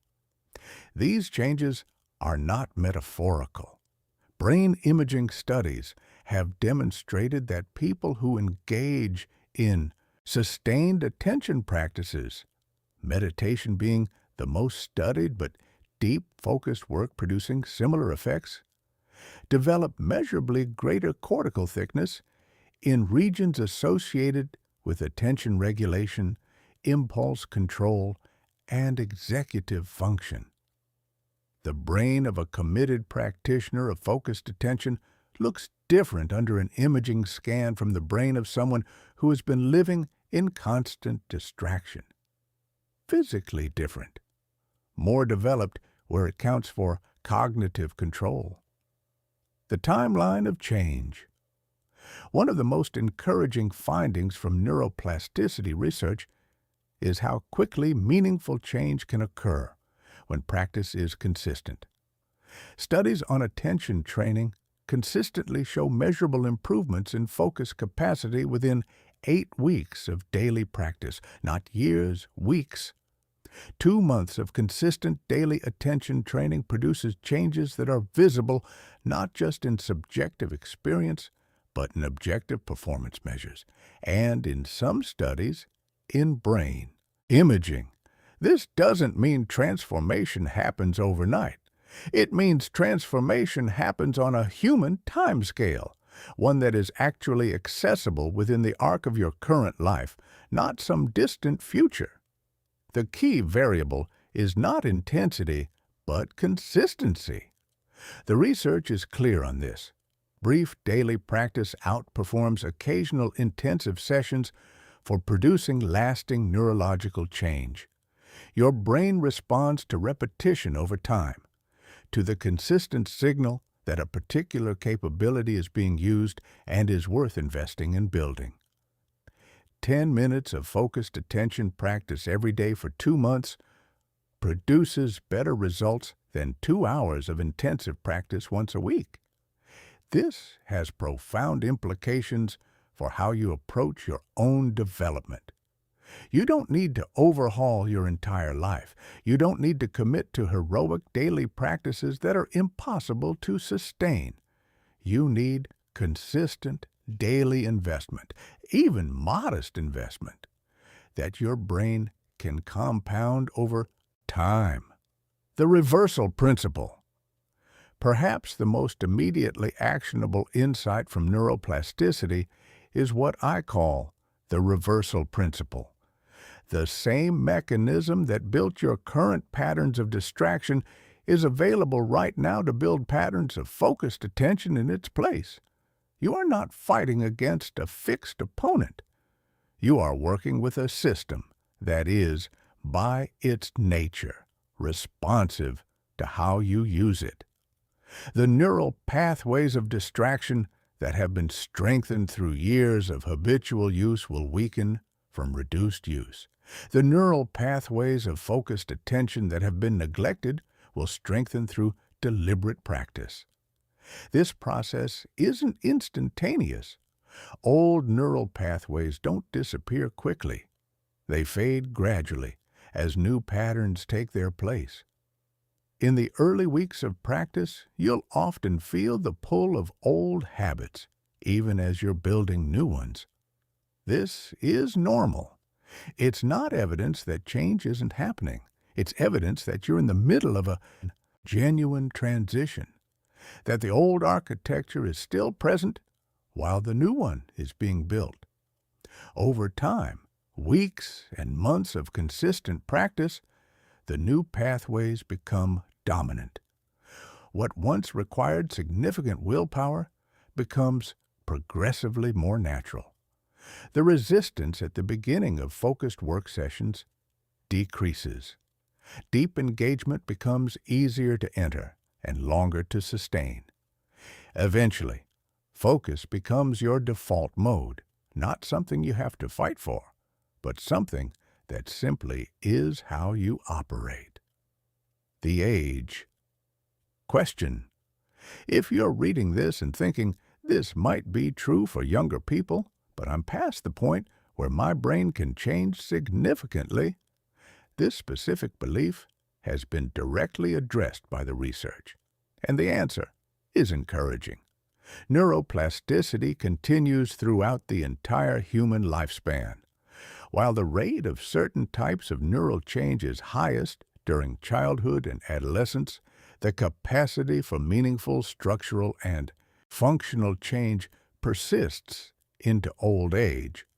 Studies of attention training in adults across every age group, including adults well into their 60s and 70s, consistently show meaningful improvements in focus capacity following consistent practice. Your brain's plasticity doesn't expire. It scales down somewhat with age, but it never disappears. And the changes available to you right now, at whatever age you're reading this, are entirely sufficient to transform your relationship with focus in ways that will meaningfully change how you live and what you're capable of building. The only thing neuroplasticity cannot do is work without your participation. The system is available. The mechanism is active. The change is possible, but it requires you to practice consistently, deliberately over time, the patterns you want to build. Your brain is waiting for you to tell it what to become, and it will faithfully become whatever you consistently practice. Chapter 10. Sustaining Peak Focus Under Pressure and Adversity. Here's a truth that most focus training completely ignores, and its absence explains why so many people develop decent concentration during calm, comfortable periods and then watch it completely collapse the moment things get hard. The real test of your mental control is not when everything is perfect. It's when everything is falling apart. It's when the deadline is tomorrow and the work isn't done. when the relationship is strained and you can't stop thinking about it, when the financial pressure is real and your nervous system is running on cortisol, when three things you didn't plan for landed in your lap simultaneously and the world seems to be moving faster than you can think. Anyone, genuinely anyone, can focus reasonably well when they have ample time, no pressure, a comfortable environment, and nothing emotionally difficult competing for their attention. That's not a skill. That's just normal human cognition operating under favorable conditions. The skill, the one that separates people who consistently perform at their best from people who perform well only when the conditions cooperate, is the ability to maintain clarity of thought precisely when everything is conspiring against it. This is the dimension of focus mastery that most people never develop. And not developing it means that all the other skills you build, the flow state access, the deep work capacity, the attention architecture, become unreliable precisely when you need them most. Principle 1. Reframing your relationship with pressure. The first shift required for peak performance under pressure is a fundamental reframing of what pressure actually is. Most people experience pressure as a threat, as something hostile, an external force working against them that they need to manage, resist, or endure. When pressure arrives, the threat response activates. Cortisol floods the system. The nervous system shifts toward fight or flight. The prefrontal cortex, the region responsible for deliberate, sophisticated thinking, gets progressively overridden by older, faster, more reactive brain systems. This is why people under pressure often make poor decisions, lose access to their most sophisticated thinking, and perform at levels below what they're capable of in calmer moments. The threat interpretation of pressure literally impairs the cognitive systems they need most. But here's what the research on stress and performance reveals. The same physiological activation that impairs performance when interpreted as a threat can enhance performance when interpreted as a challenge. The difference isn't in the objective situation. It isn't in the hormones released or the physiological arousal generated. The difference is in the meaning the mind assigns to what's happening. When you interpret pressure as a threat, as evidence that something might go wrong, as a signal that you might fail, as a force that could overwhelm you, the physiological response constricts your cognitive capacity. When you interpret the same pressure as a challenge, as an opportunity to demonstrate capability, as the kind of demanding condition that brings out your best, as the specific context where your preparation and skills become most valuable, the physiological response becomes fuel rather than impediment. This isn't positive thinking. This isn't pretending the pressure doesn't exist or that the stakes aren't real. It's a genuine reframing based on a true insight. The presence of pressure means something important is at stake, and important stakes are precisely the conditions where your best performance is most meaningful. The next time you feel pressure building, before the automatic threat response takes hold, consciously ask yourself, what if this pressure is exactly what I need to perform at my best? Not as a rhetorical device, as a genuine inquiry, because for people who have developed the mental architecture for it, the answer is often yes. Principle 2. Preparation as the foundation of pressure. Performance. Most people try to figure out how to handle pressure when they're already under it. By that point, the cognitive resources required for figuring things out have already been partially compromised by the stress response itself. You're trying to solve the problem with the very tool the problem is impairing. The solution is preparation, building your response to pressure during the calm periods when your cognitive capacity is fully available. This means two things. First, practicing your focus techniques so thoroughly during low-pressure periods that they become automatic. When deep breathing, attention redirection, mental clearing, and the other practices you're building become habitual, when they don't require significant deliberate effort to execute, they remain accessible even when cognitive resources are under pressure. Techniques that require effort to implement in calm conditions will be unavailable in high-pressure ones. Techniques that have been practiced to automaticity will be there when you need them most. Second, mental rehearsal of pressure scenarios. Visualization is not just for athletes preparing for competition. It's for anyone who wants to perform well under conditions that are different from their everyday baseline. Spend time deliberately imagining challenging scenarios in your domain. See yourself maintaining focus as the pressure builds. Feel yourself executing your mental clearing practice when anxiety rises. Experience yourself redirecting attention from outcome worry back to process focus when the stakes are highest. Go through the scenario in enough detail that your brain builds genuine neural familiarity with performing well under these conditions. When similar situations arise in reality, your brain doesn't encounter them as completely novel. It has rehearsed. It has patterns to follow. Instead of improvising under duress, you're executing a rehearsed response, and the quality difference is enormous. Principle 3. Process focus over outcome. Focus under pressure. The natural gravitational pull of attention is toward outcomes, toward consequences, toward what might go wrong, what's at stake, what will happen if you fail to perform. This outcome focus feels important, as if keeping the stakes in view will somehow motivate better performance. But it does the opposite.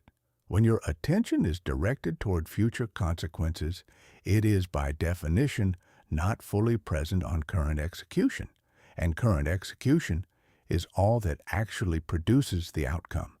The athletes, performers, and professionals who maintain peak output under extreme pressure share a common cognitive strategy. They redirect attention from outcomes to process, from what might happen to what they need to do right now, from the magnitude of the stakes to the specific next action required. This is not denial of the importance of outcomes. It's the recognition that outcomes are produced by process, that the best path to the outcome you want is complete engagement with the immediate executions required to get there. A simple but powerful practice. When you notice your attention moving toward outcome anxiety under pressure, consciously ask, what is the single next action I need to take? Not the overall strategy, not the desired result, the immediate, concrete, specific next action.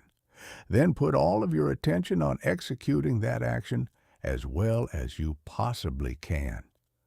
This redirection does two things simultaneously.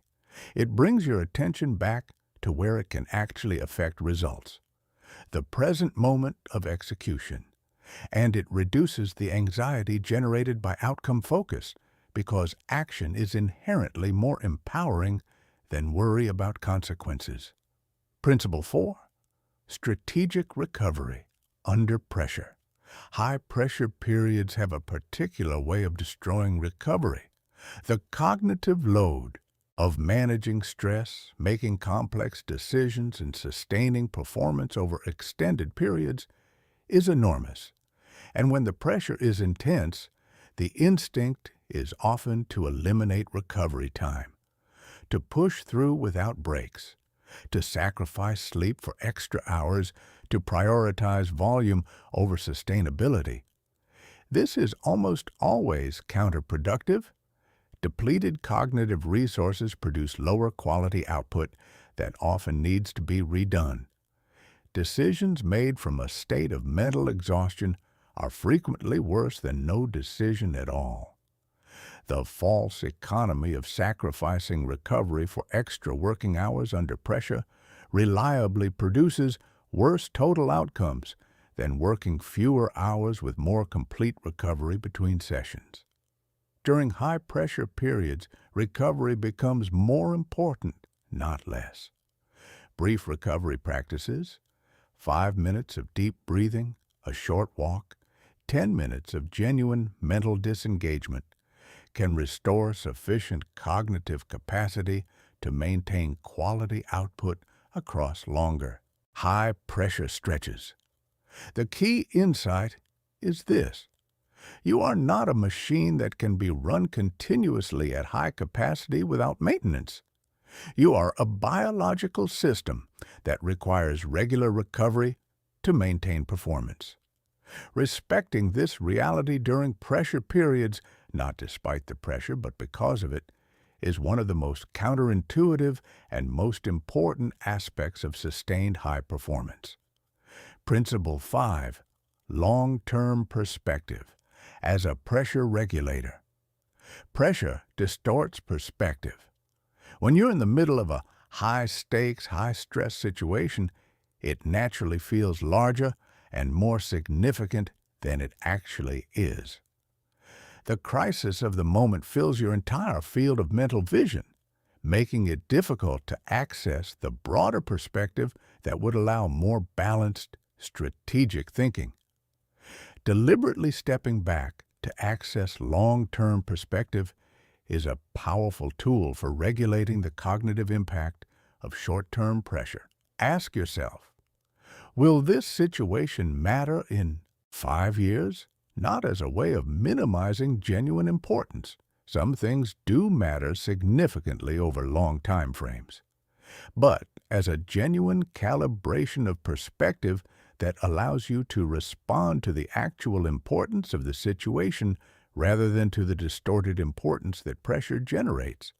Often, this single question is enough to shift the cognitive experience of pressure from overwhelming to manageable, not because the situation has changed, but because your relationship to it has. And that shift in relationship changes the neurological state you bring to the work, which changes the quality of the thinking you can access, which changes the quality of the decisions you make. Pressure is real, stakes are real, but your ability to respond thoughtfully rather than react reflexively is always available when you have the mental tools to access it. Chapter 11. The Integration Protocol. Making focus mastery automatic.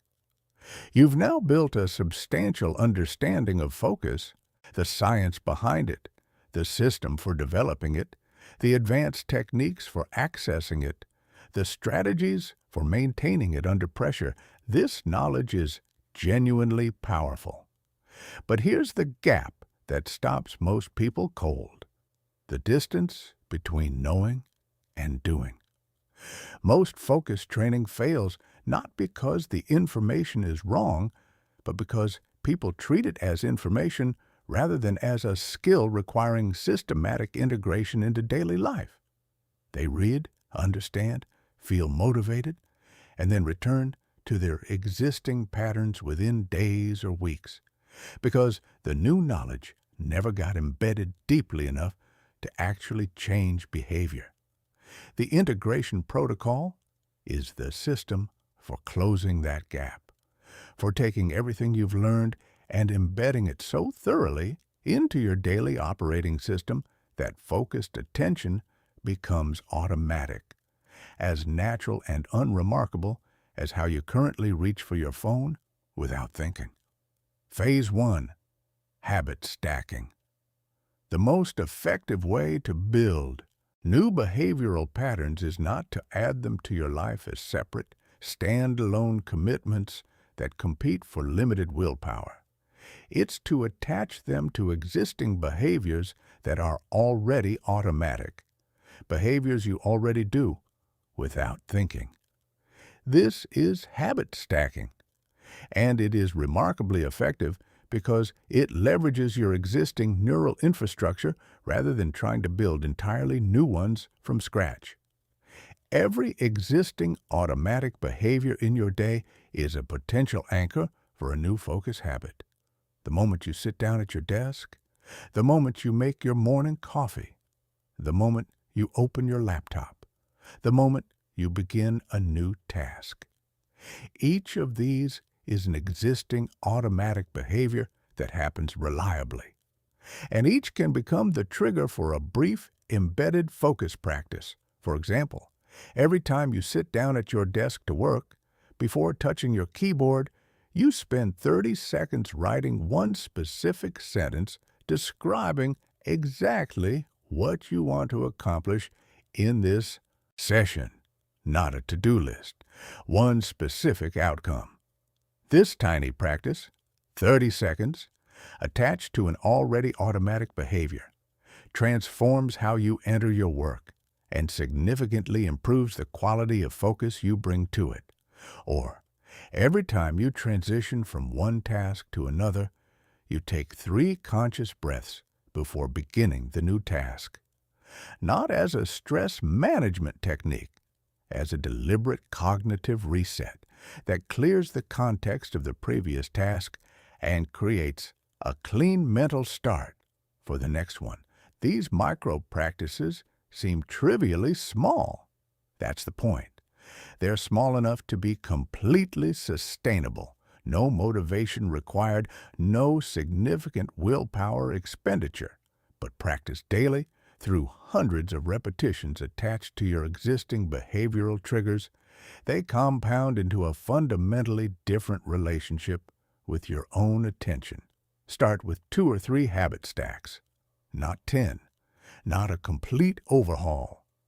2 or 3 specific concrete practices attached to 2 or 3 specific existing behaviors. Make those automatic before adding more. Phase 2, environmental automation. The second phase of integration is designing your environments, physical and digital, so that focused behavior becomes structurally easy and distracted behavior becomes structurally harder. Most people's default environments support distraction. Phone notifications enabled, browser bookmarked to social media, workspace cluttered with attention-dividing objects. The path of least resistance in these environments leads directly away from focus. Environmental automation means reversing this default. It means setting up your spaces so that your future self, the self who will be sitting down to work tomorrow morning, who will have less motivation and willpower than your current self planning this, is automatically pointed toward focused behavior. This means default device settings that minimize distraction, workspace that is pre-organized for focused work every evening so you don't have to set it up in the morning, blocking software pre-configured to activate during your deep work windows, the specific applications and documents you need for tomorrow's important work already open and ready when you start. Think of this as designing for your future self with the same care and thoughtfulness you'd apply to designing for someone you care about. Your future self will be in a particular state, perhaps tired, perhaps stressed, perhaps lower on motivation than you currently are. Environmental automation means creating conditions where that future self succeeds despite those limitations, because the environment itself is doing much of the behavioral guidance work. Phase 3, cognitive integration. Cognitive integration means developing the ongoing metacognitive awareness that allows you to monitor and manage your mental state in real time throughout your day, not just during designated focus sessions, but continuously. Most people are unconscious of their cognitive state. They don't notice when their attention quality begins to degrade until it has already declined significantly. They don't recognize the early signs of mental fatigue until their thinking has become noticeably sluggish. They don't track their cognitive rhythms well enough to know when they're entering a peak performance window versus when they're in a period better suited for lower intensity work. Cognitive integration develops this awareness through a simple practice: the periodic mental check-in. Several times throughout your day, perhaps every 90 minutes, perhaps tied to natural transition points in your schedule, you pause for 30 seconds and honestly assess your current cognitive state. How clear is your thinking right now? What's your current level of focus? Sharp and available, or scattered and depleted? What type of mental work would be most appropriate for your current state? Do you need a recovery period before your next important task, or are you operating with sufficient capacity to dive in? This isn't overthinking or constant self-monitoring. It's a brief, regular calibration that allows you to make better decisions about how to deploy your cognitive resources throughout the day. Over time, this calibration becomes more accurate and more automatic, a background awareness of your own mental state that guides your choices without requiring deliberate effort. Phase 4. Social integration. Your relationships and social environment will either support or undermine your focus development, often powerfully, and often without the people involved realizing the impact they're having.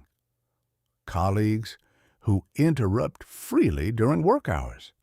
Family members who expect immediate responses regardless of what you're doing. Friends whose own relationship with distraction makes your boundaries feel like rejection. These social dynamics can completely erode the focus infrastructure you're building, not through malice, but through incompatibility between your developing practices and others' existing expectations. Social integration means proactively managing these dynamics, not by becoming unavailable or antisocial, but by clearly communicating your focus priorities and the specific boundaries that support them. Have the actual conversations.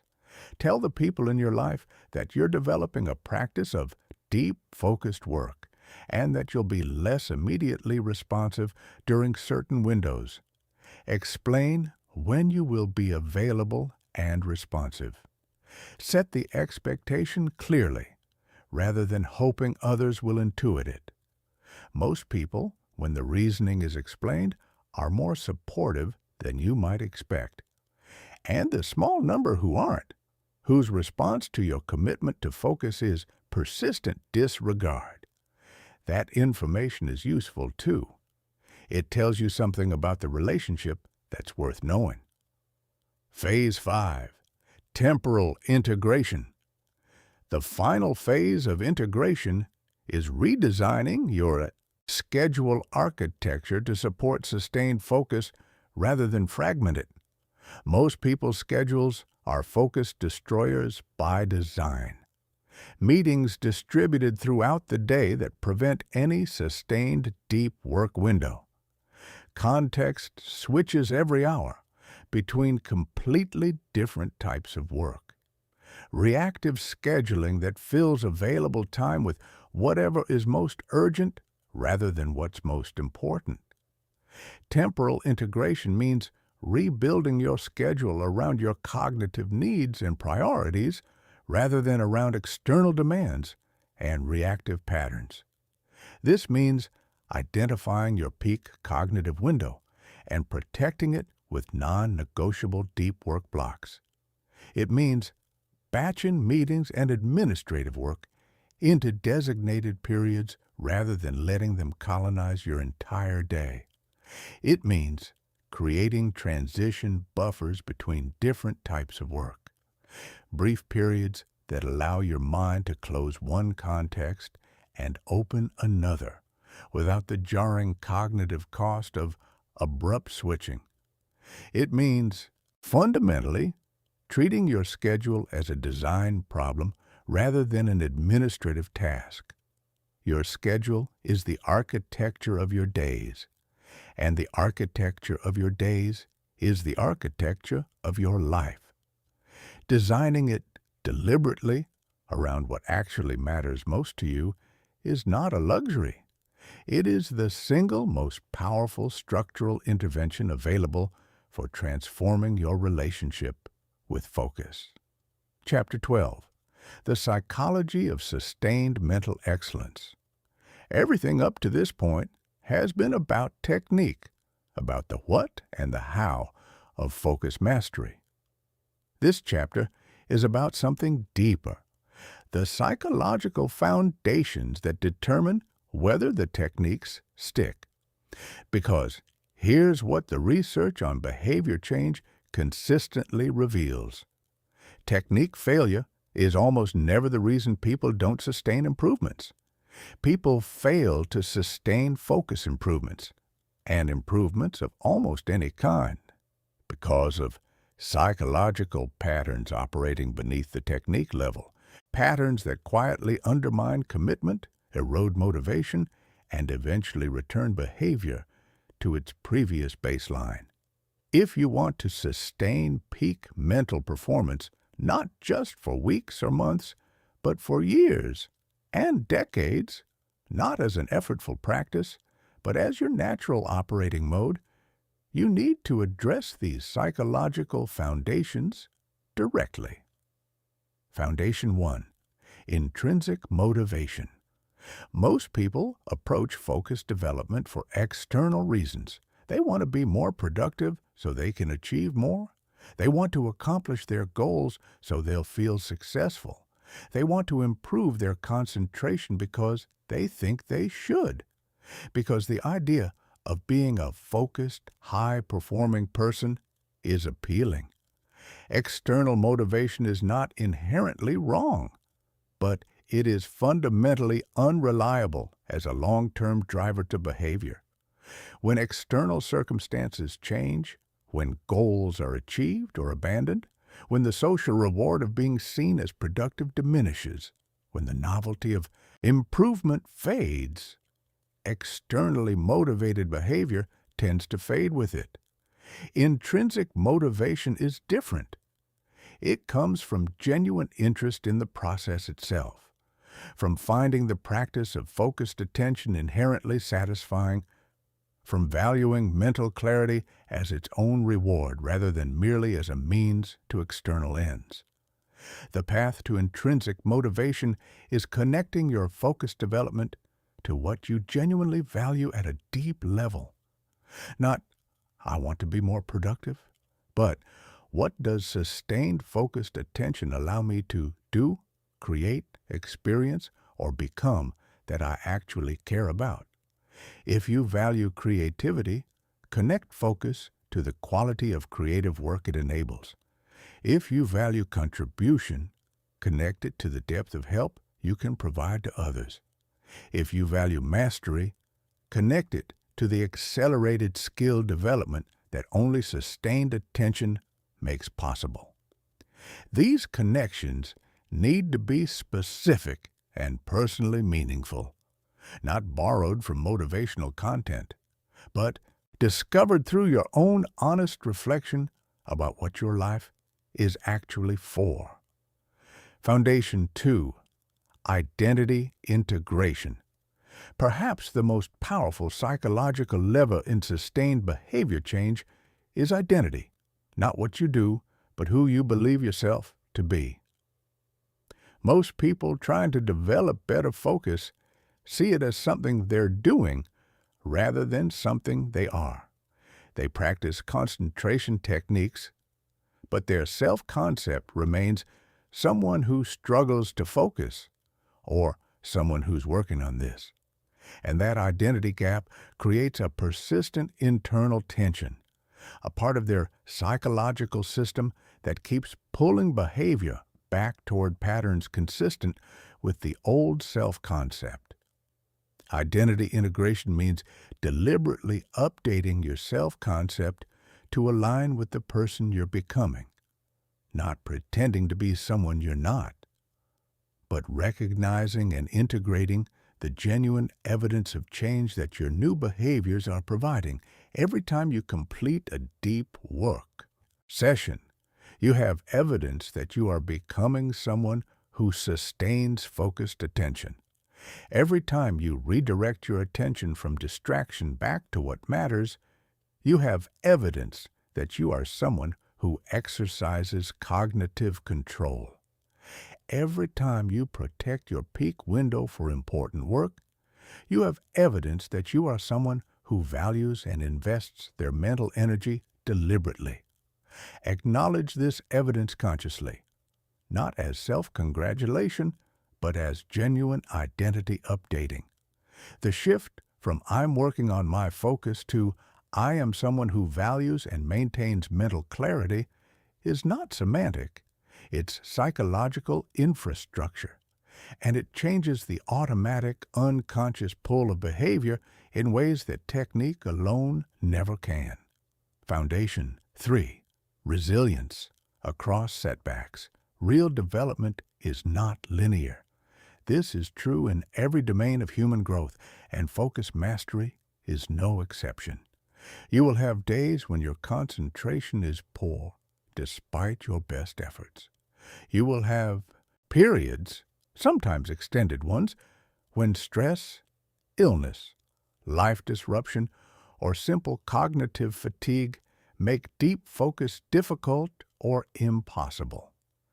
You will experience the frustration of seeming to lose ground you worked hard to gain. How you interpret and respond to these inevitable setbacks determines whether they become temporary fluctuations in an overall upward trajectory or whether they become the trigger for abandoning your development entirely. The perfectionist interpretation, where any deviation from consistent progress is evidence that something is fundamentally wrong, that you're not cut out for this, that the effort isn't working, is the single most common psychological mechanism that derails long-term focus development. It turns normal variability into apparent failure and apparent failure into motivation to quit. The resilient interpretation recognizes that variability is inherent in development, that difficult days are not exceptions to the process, but part of it, that what matters is not whether every single day is excellent, but whether the overall trajectory, measured over weeks and months, is moving in the right direction. Developing this resilience requires explicitly preparing for setbacks before they arrive, not pessimistically, but with the clear-eyed recognition that they will come, they are normal, and your response to them matters more than the setbacks themselves. When a difficult period arrives, the question is not, "Why is this happening?" but "How do I maintain my practice through this in a sustainable way?" Often, the answer is simply reducing intensity while maintaining consistency. A brief, imperfect focus practice during a difficult period is infinitely more valuable than abandoning practice entirely. The neural infrastructure you've been building is maintained by consistent use, even modest use, in a way it cannot be maintained by sporadic intensive sessions after gaps. Foundation 4. Purpose Connection. The deepest motivational fuel for any sustained practice is connection to genuine purpose, to the sense that what you're developing serves something that actually matters to you. When focused development is connected to clear, personally meaningful purpose, the daily discipline required becomes meaningful rather than effortful. You're not forcing yourself to maintain a practice because you think you should. You're investing in a capability because you understand clearly what it serves in your life, what it enables you to create, contribute, experience, or become. Take time to do this work honestly, not the generic version, I want to be successful, but the specific, personal version. What do you most want to build, create, or contribute in your life? How does your ability to focus deeply connect to that? What becomes possible with this capability that isn't possible without it?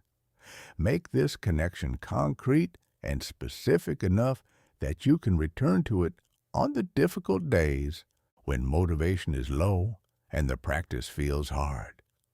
On those days, what sustains continued effort is not willpower, but meaning, the clear, felt sense that this matters for reasons that are real to you. When that connection is genuine and specific, sustained excellence becomes not just possible, but almost inevitable. Because you're no longer maintaining a practice. You're developing a capability in service of something you genuinely care about. And that is a fundamentally different and far more powerful psychological experience. Chapter 13, Advanced Concentration Techniques for Elite Mental Performance. Everything you've built up to this point, the foundation, the system, the psychology, the integration, has prepared you for this. These are not beginner practices. They require the neural infrastructure you've been developing. Attempted without that foundation, they produce frustration. Applied with it, they unlock levels of mental performance that most people never experience. Consider these the advanced instruments of a musician who has already mastered the fundamentals. The fundamentals made these possible. These make the fundamentals extraordinary. Technique 1. Micro-recovery attention cycling. Most people approach focus as a binary state. Either you're focused or you're not. And they approach focused work sessions as endurance contests. How long can you maintain peak concentration before it collapses?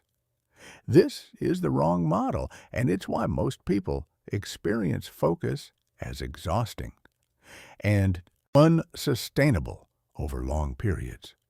Elite mental performers understand attention the way elite physical performers understand muscular output, as something that benefits from strategic recovery cycles, even during active performance, not breaks from the work. Strategic micro-recoveries within the work that prevent the fatigue accumulation that eventually forces longer unplanned interruptions. Here's how micro-recovery attention cycling works in practice. During a focused work session, you alternate deliberately between periods of maximum concentration intensity and very brief 10 to 15-second periods of what might be called soft focus. Not distraction, not checking your phone or letting your mind wander to unrelated topics. A conscious, brief release of intensity while maintaining peripheral awareness of your work. During a micro-recovery moment, you might take one conscious breath and allow your gaze to soften. You might momentarily release the muscular tension that tends to accumulate in your shoulders and jaw during intense concentration.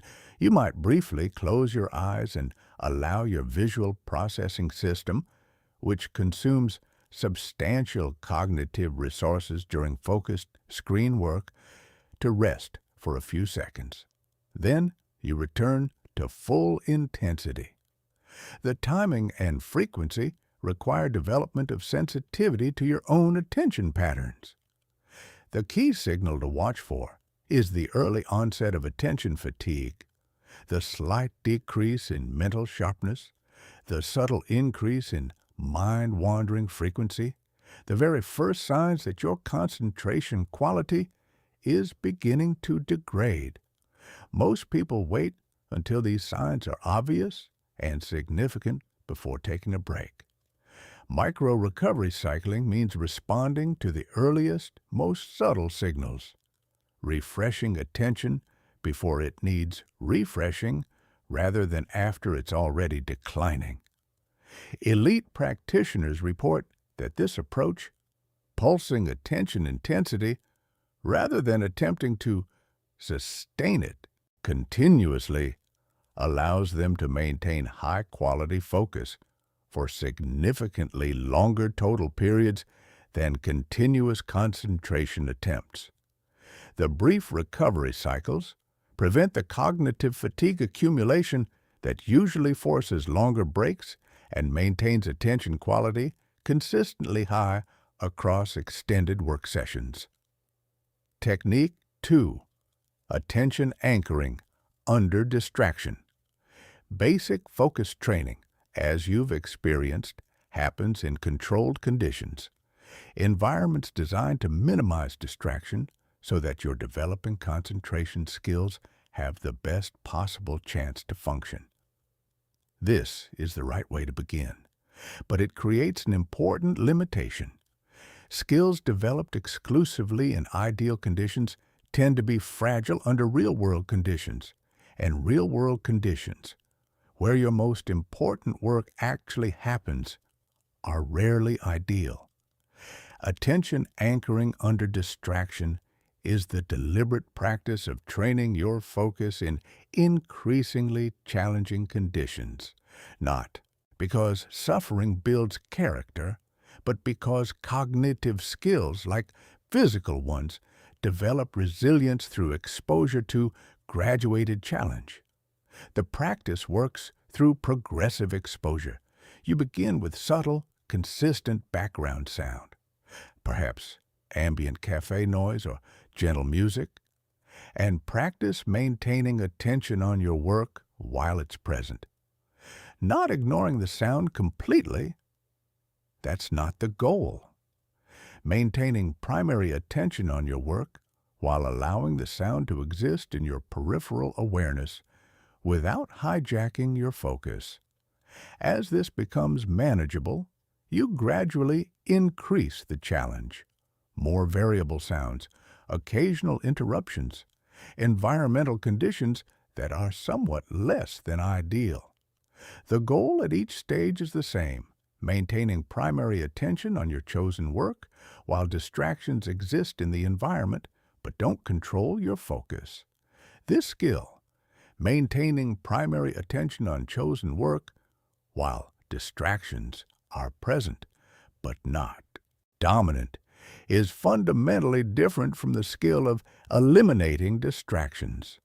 It's more robust, more flexible, and ultimately more useful for operating in the actual conditions of your life.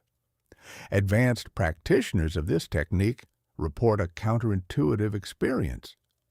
Their ability to concentrate often becomes sharper in moderately distracting environments than in completely silent ones.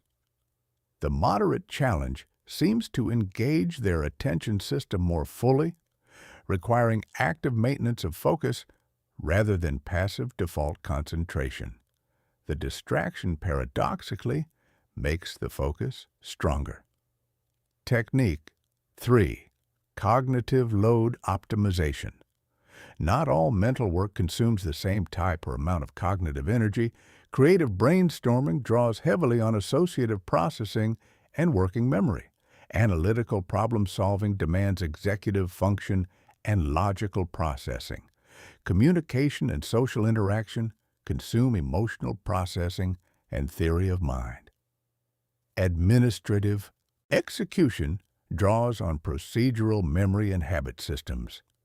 These different cognitive demands draw from partly distinct neural resource pools, which means the sequence and combination of different types of work throughout your day affects your total cognitive performance in ways that most people never consider. Cognitive load optimization means understanding your personal cognitive energy patterns. Which types of work feel most depleting? Which feel most energizing? Which combinations support or undermine each other? And sequencing your work accordingly. For most people, the most cognitively expensive work, the type that draws most heavily on prefrontal resources, should come earliest in the day, before decision fatigue and accumulated cognitive load have reduced available capacity. Creative and analytical work before administrative and execution work. Strategic thinking before reactive responding. But personal variation is real and significant. Some people genuinely do their best analytical thinking in the afternoon. Some find creative workflows more easily in the evening. The general principles provide a starting framework, but developing accurate self-knowledge of your specific cognitive rhythms through observation and honest assessment over time is what allows genuine optimization. The advanced dimension of cognitive load optimization is real-time adjustment. As your metacognitive awareness develops, you become capable of noticing midday that your cognitive state has shifted in a way that makes your originally planned work suboptimal. Your creative energy has depleted earlier than expected. Your analytical capacity is sharper than usual. The ability to recognize these shifts and adjust your work sequence accordingly, rather than rigidly following a preset plan regardless of your actual cognitive state, can dramatically improve the quality and efficiency of your mental output. Technique 4. Flow state stacking. Individual flow states are powerful. Extended periods of linked flow states, what I call flow state stacking, are transformative. Most people, when they come out of a flow state, experience it as a kind of crash. The momentum is gone. The heightened engagement disappears. Getting back into flow feels like starting from scratch, requiring the same 20 to 30-minute ramp-up as the initial entry. So flow tends to be experienced as isolated episodes rather than as a sustainable extended performance state. Flow state stacking is the practice of managing the transitions between flow states so that momentum is preserved rather than lost, and re-entry happens faster and more easily. The key insight is that how you exit a flow state determines how easily you can re-enter one. Most people exit flow abruptly, interrupted by an external event, a notification, a scheduled obligation, and the momentum is instantly destroyed. Strategic exit means choosing your exit point deliberately before external forces choose it for you, and exiting in a way that preserves as much of the cognitive state as possible. This means ending flow sessions at natural pause points rather than at arbitrary time boundaries. It means spending 2 to 3 minutes at the end of each flow session explicitly capturing where you are, what you are thinking, what the next step is, what thread needs to be picked up when you return. This capture externalizes the context so your brain doesn't have to maintain it during the recovery period, which reduces the cognitive cost of re-entry. The transition period between flow sessions should be active recovery, not passive collapse. Brief physical movement, deliberate breathing, light engagement with lower intensity work. These maintain a level of cognitive activation that makes re-entry into flow faster and easier than complete disengagement would. With practice, advanced practitioners develop the ability to link multiple flow sessions across a day, maintaining elevated cognitive performance through strategic transitions rather than experiencing it as a series of isolated peaks, separated by valleys of ordinary functioning. Technique 5. Attention granularity control, the most sophisticated attention skill, and the one that provides perhaps the greatest performance advantage across the widest range of work, is what I call attention granularity control, the ability to deliberately adjust the scope, depth, and style of your attention based on what a specific task actually requires. Think of it as having multiple distinct attention settings rather than just one default mode. Broad, scanning attention for initial information gathering and pattern recognition. Narrow, intense analytical attention for precise logical work. Open, diffuse creative attention for generative and associative thinking. Systematic, sequential attention for careful execution work. And the ability to shift deliberately between these modes as the work requires. Most people have one default attention style, usually a slightly anxious, moderately scattered general attention that they apply to everything. Using this for creative work produces mediocre creative output. Using it for analytical work produces imprecise analysis. Using it for execution produces inconsistent quality. Developing attention granularity control begins with clear identification of the different attention modes and deliberate practice of each in isolation. Spend specific sessions practicing purely broad, open, scanning attention. Spend others practicing purely narrow, intense analytical focus. Develop familiarity with what each mode feels like neurologically. The subtle differences in quality of awareness, depth of engagement, relationship to your work. Then practice the transitions between modes.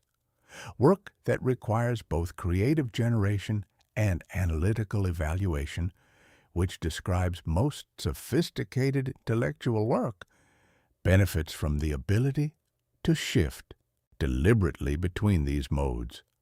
Generate broadly and openly, then evaluate precisely and analytically. Then generate again from the insights the analysis produced. The ability to orchestrate these different attention modes with intentionality, rather than being trapped in one default mode or randomly fluctuating between states, represents the advanced edge of cognitive performance. It is the attention equivalent of a skilled craftsperson who has mastered multiple tools and knows exactly which one each job requires. Chapter 14. Maintaining peak focus in a world designed for distraction. Let's be completely clear about the environment you're operating in. The modern attention economy is not neutral. It is not an environment that simply presents you with choices about how to spend your time and attention, leaving the decision entirely to you. It is an actively, deliberately, and extraordinarily well-resourced system designed specifically to capture your attention, hold it, and monetize it against your own preferences and priorities, if necessary. The companies whose products you use daily employ teams of behavioral scientists, neuroscientists, and data analysts whose explicit job is to understand the psychological mechanisms of attention and exploit them as effectively as possible. They run thousands of simultaneous experiments on user behavior. They iterate continuously toward designs that capture attention more reliably and hold it longer.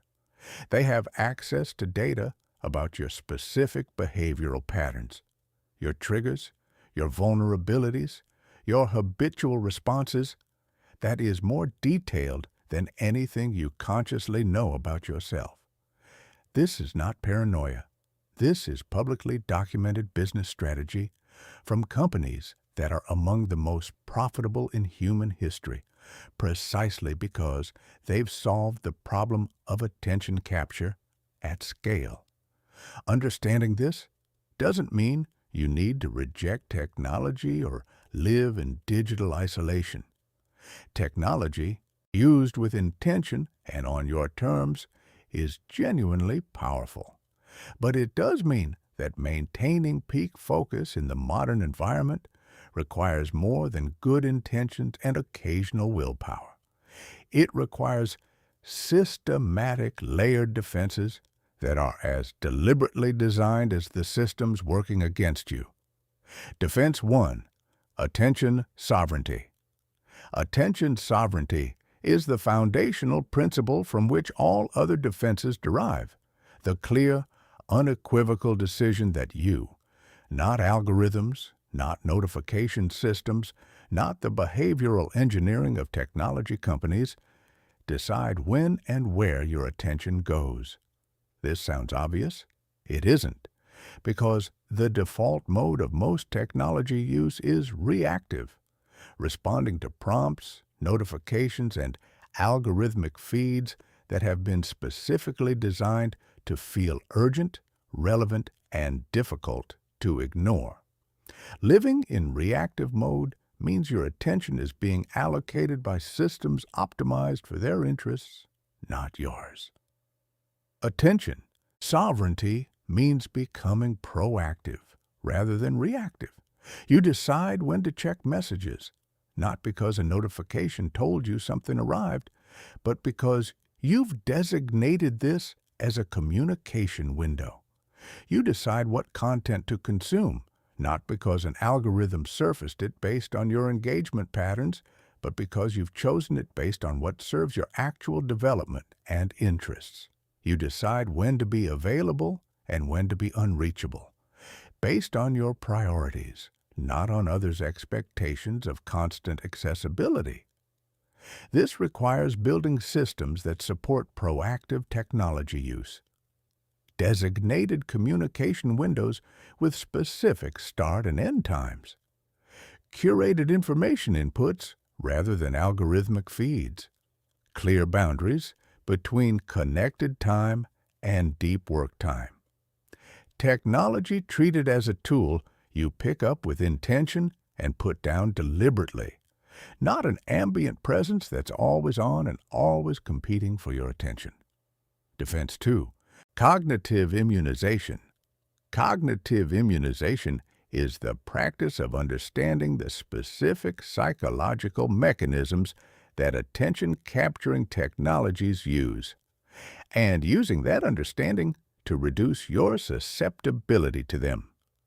Variable reward schedules, the same mechanism that makes slot machines psychologically compelling, are used extensively in social media and messaging applications.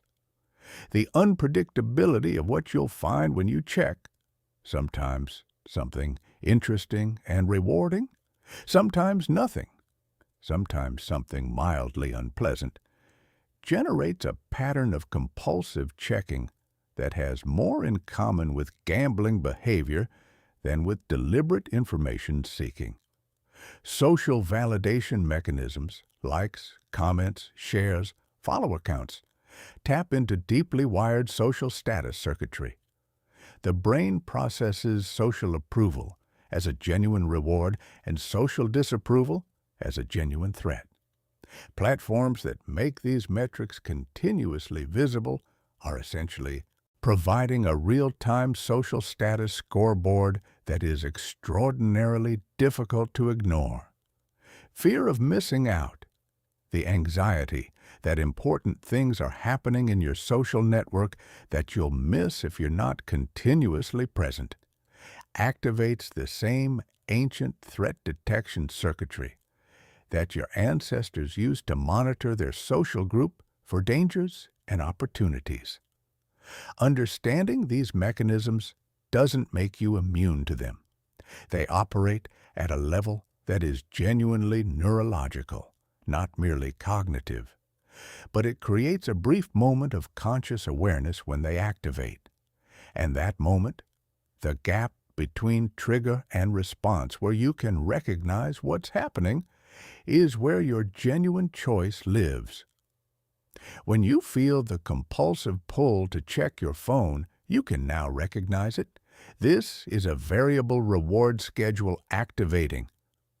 When you feel the anxiety of potential social disapproval, you can recognize it. This is status monitoring circuitry responding to an engineered trigger. That recognition doesn't eliminate the pull, but it creates the possibility of a conscious response rather than an automatic one. Defense 3. Purpose-driven technology. Use the most sustainable approach to maintaining focus in a distracted world is not restriction, but alignment. Ensuring that your technology use is genuinely aligned with your actual values and purposes rather than driven by habit, compulsion, or someone else's commercial interests. This begins with a periodic audit of your technology habits. For each significant way you currently use technology, ask honestly, does this serve something I actually value?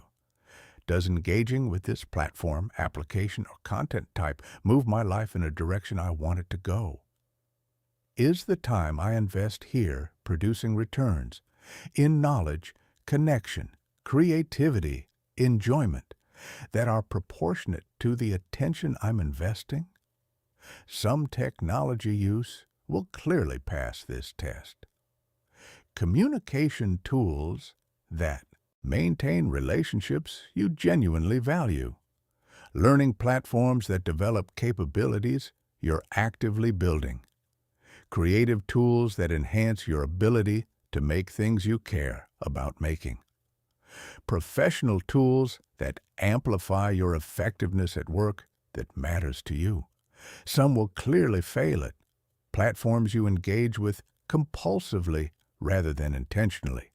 Content you consume not because it interests or develops you, but because it's there.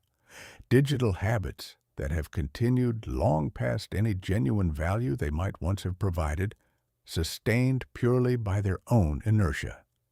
The honest audit is often uncomfortable, but it is also clarifying in a way that makes subsequent choices much easier, because you're no longer navigating ambiguity about whether a particular technology use serves you. You have a clear, considered position, and clear positions are far easier to act on consistently than vague unease. Defense 4. Consistency as the ultimate defense. Here is what ultimately separates people who maintain peak focus in the modern world from those who perpetually struggle with distraction. Not the sophistication of their defenses, but the consistency of their practice. The distraction economy is optimizing continuously. It gets better at capturing attention every day. Any static defense you build today will be partially outmoded by the time a year has passed. The only defense that remains effective against a continuously improving adversary is a continuously developing practice, one that evolves as the environment evolves and remains effective precisely because it is grounded in genuine skill development rather than specific tactical countermeasures. Daily attention training, whatever specific form it takes for you, is this defense, not because it makes you invincible to distraction, but because it continuously develops the cognitive control, the metacognitive awareness, and the neural infrastructure that makes you progressively more capable of choosing deliberately rather than acting automatically. 10 minutes of deliberate daily attention practice, meditation, focused reading, deep work without interruption, any consistent practice that trains sustained concentration compounds over years into a fundamentally different relationship with your own mind.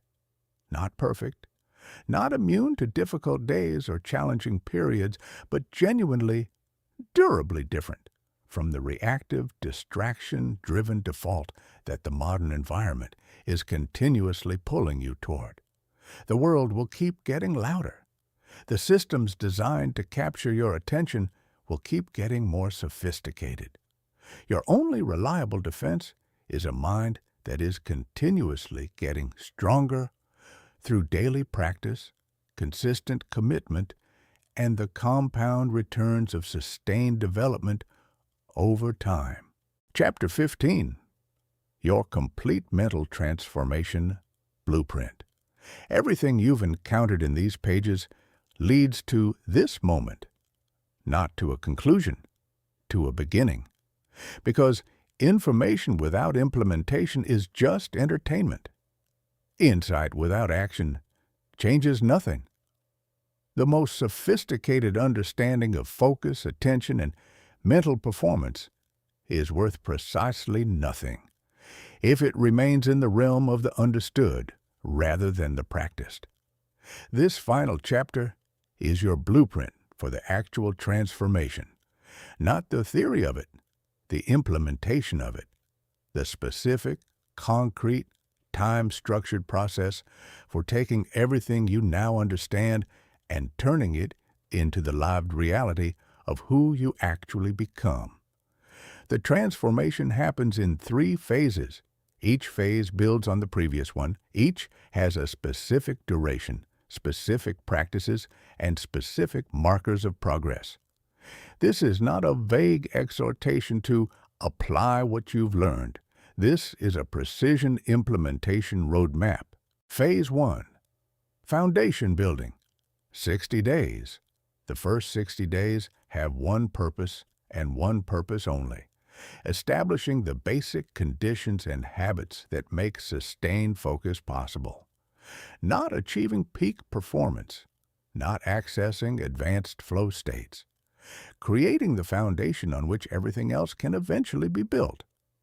This phase is less exciting than the later ones. It involves establishing practices that feel small and whose payoff isn't immediately dramatic. This is precisely why it's the phase where most people shortcut, and why most people's focused development efforts produce temporary rather than lasting results. Do not shortcut this phase. Begin with sleep. For the next 60 days, committing to 7 to 9 hours of quality sleep per night is non-negotiable, not a goal to aim toward, a commitment to protect with the same seriousness as any professional obligation. Because without adequate sleep, every other practice in this blueprint is operating on a compromised neurological foundation. You cannot build effectively on a depleted substrate. Simultaneously, implement basic environmental design. Clear your primary workspace of everything that doesn't directly serve your important work. Turn off every non-essential notification on every device. Create at least one designated deep work period each day, even if it's initially just 30 minutes. That is protected from interruption by design rather than by willpower. Begin a daily attention training practice, 5 to 10 minutes per day, not more. More isn't better at this stage. Consistency matters infinitely more than duration. Sit comfortably, choose a focus point, maintain attention, notice when it wanders, return without judgment. Repeat daily, every day, without exception for the full 60 days. Begin tracking your attention patterns, not to judge them, but to understand them. When during the day is your focus naturally sharpest? What conditions seem to support concentration versus fragmented? What triggers your most automatic distraction responses? This observation, sustained over 60 days, will give you accurate self-knowledge that makes every subsequent phase far more effective. The measure of success in Phase 1 is not peak performance. It is consistency. Have you completed your daily attention practice every day? Have you protected your sleep? Have you begun the environmental design work? Consistent yes answers to these questions, sustained for 60 days, is the foundation everything else is built upon. Phase 2, skill development, 90 days. Phase 2, beginning at the 60-day mark and extending for 90 days, is where the actual skill building happens. The foundation is in place. Now, you systematically develop the specific cognitive capabilities that enable sustained peak performance. Begin implementing the full focus power system. Apply attention architecture principles to optimize your environment for different types of mental work. Not just one generic, clean workspace, but deliberately configured spaces for creative work, analytical work, and execution work. Begin practicing cognitive control techniques with more sophistication, developing the ability to redirect attention with increasing speed and decreasing effort. Extend your daily deep work sessions. Where Phase 1 established the habit with 30-minute sessions, Phase 2 progressively extends this to 60 minutes, then 90, then 2 to 3 hours as capacity develops. Not through willpower endurance, but through the compound returns of developing concentration muscle that can genuinely sustain longer periods. Begin deliberately engineering flow state conditions. Before each important work session, run through the flow protocol: mental clearing, challenge calibration, goal clarity, distraction elimination. Experiment with pre-session rituals. Notice what conditions consistently support flow for your specific work and cognitive style, and begin systematizing those conditions. Introduce the focus specialization practices, developing distinct cognitive approaches for your most important categories of work. Identify what creative focus feels like for you versus analytical focus. Begin noticing when you're using the wrong cognitive mode for a task and developing the ability to shift deliberately. Begin the social and temporal integration work. Have the conversations with people in your life about your focus priorities. Redesign your schedule architecture to protect deep work windows and batch reactive work into designated periods. The measure of success in Phase 2 is development. Measurable improvement in your ability to enter deep focus, sustain it for extended periods, access flow states reliably, and maintain cognitive performance across the full range of your important work. Phase 3, mastery integration. Ongoing. Phase 3 begins at the 150-day mark. It has no end date, because mastery is not a destination.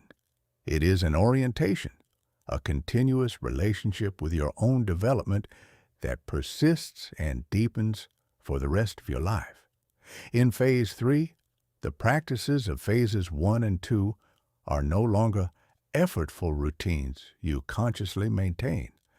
They've been integrated deeply enough to become automatic, the new default operating mode of your mind. Deep work has become how you naturally approach important tasks. Environmental design has become how you automatically set up your spaces. Attention redirection has become a reflex rather than a conscious technique. The Phase 3 work is refinement and expansion. You develop the advanced techniques: micro-recovery cycling, attention anchoring under distraction, flow state stacking, attention granularity control. You refine your personal implementation of each practice based on accumulated self-knowledge. You begin extending your focus capabilities into domains and conditions that were previously challenging, and you begin something that, if you take it seriously, will accelerate your development more than almost anything else. You start teaching these principles to others, not because others need your instruction, but because explaining and demonstrating what you've learned forces a quality of understanding that passive practice alone cannot produce. When you explain attention architecture to a colleague who's struggling, you deepen your own understanding. When you help someone troubleshoot their focus practice, you encounter questions and perspectives that refine your own approach. When you model sustained focus visibly in your environment, you create conditions that support others' development, and that support the continued development of your own. The transformation that awaits. Let me tell you something clearly about what is on the other side of this process. If you do the work consistently, if you respect the phases, if you allow the compound effect to operate over time, your work changes, not just in volume, though volume increases, in quality, in depth, in the kind of thinking you're capable of, the problems you can hold, the complexity you can navigate, the creative connections you can make, the strategic clarity you can bring to decisions that once felt overwhelming. All of this expands, not because you've become more intelligent, but because you're now accessing the full intelligence you already possessed. Your experience of time changes. Days that once disappeared into reactive busyness, always moving, never progressing, become days where you look back and see real movement, real creation, real forward motion toward things that matter to you. The particular satisfaction of having genuinely used your mind, not partially, not reactively, but fully and deliberately, is something that, once tasted consistently, makes the scattered alternative feel genuinely unacceptable. Your relationship with yourself changes because the person who can direct their own mind, who can choose where to place their attention and hold it there in service of what they've decided matters, that person has a different relationship with their own agency, with their own capacity for growth, with the gap between where they are and who they're capable of becoming. That gap doesn't disappear, but it transforms from a source of frustration and inadequacy into a source of genuine excitement, because you now have a direct relationship with your own development. You understand the mechanism, you have the tools, you know that the version of yourself that exists 2 years from now, if you do this work consistently, will be genuinely different from the version that exists today. More capable, more clear, more fully expressed. Where focus goes, power flows. You've understood this principle at the intellectual level since the beginning.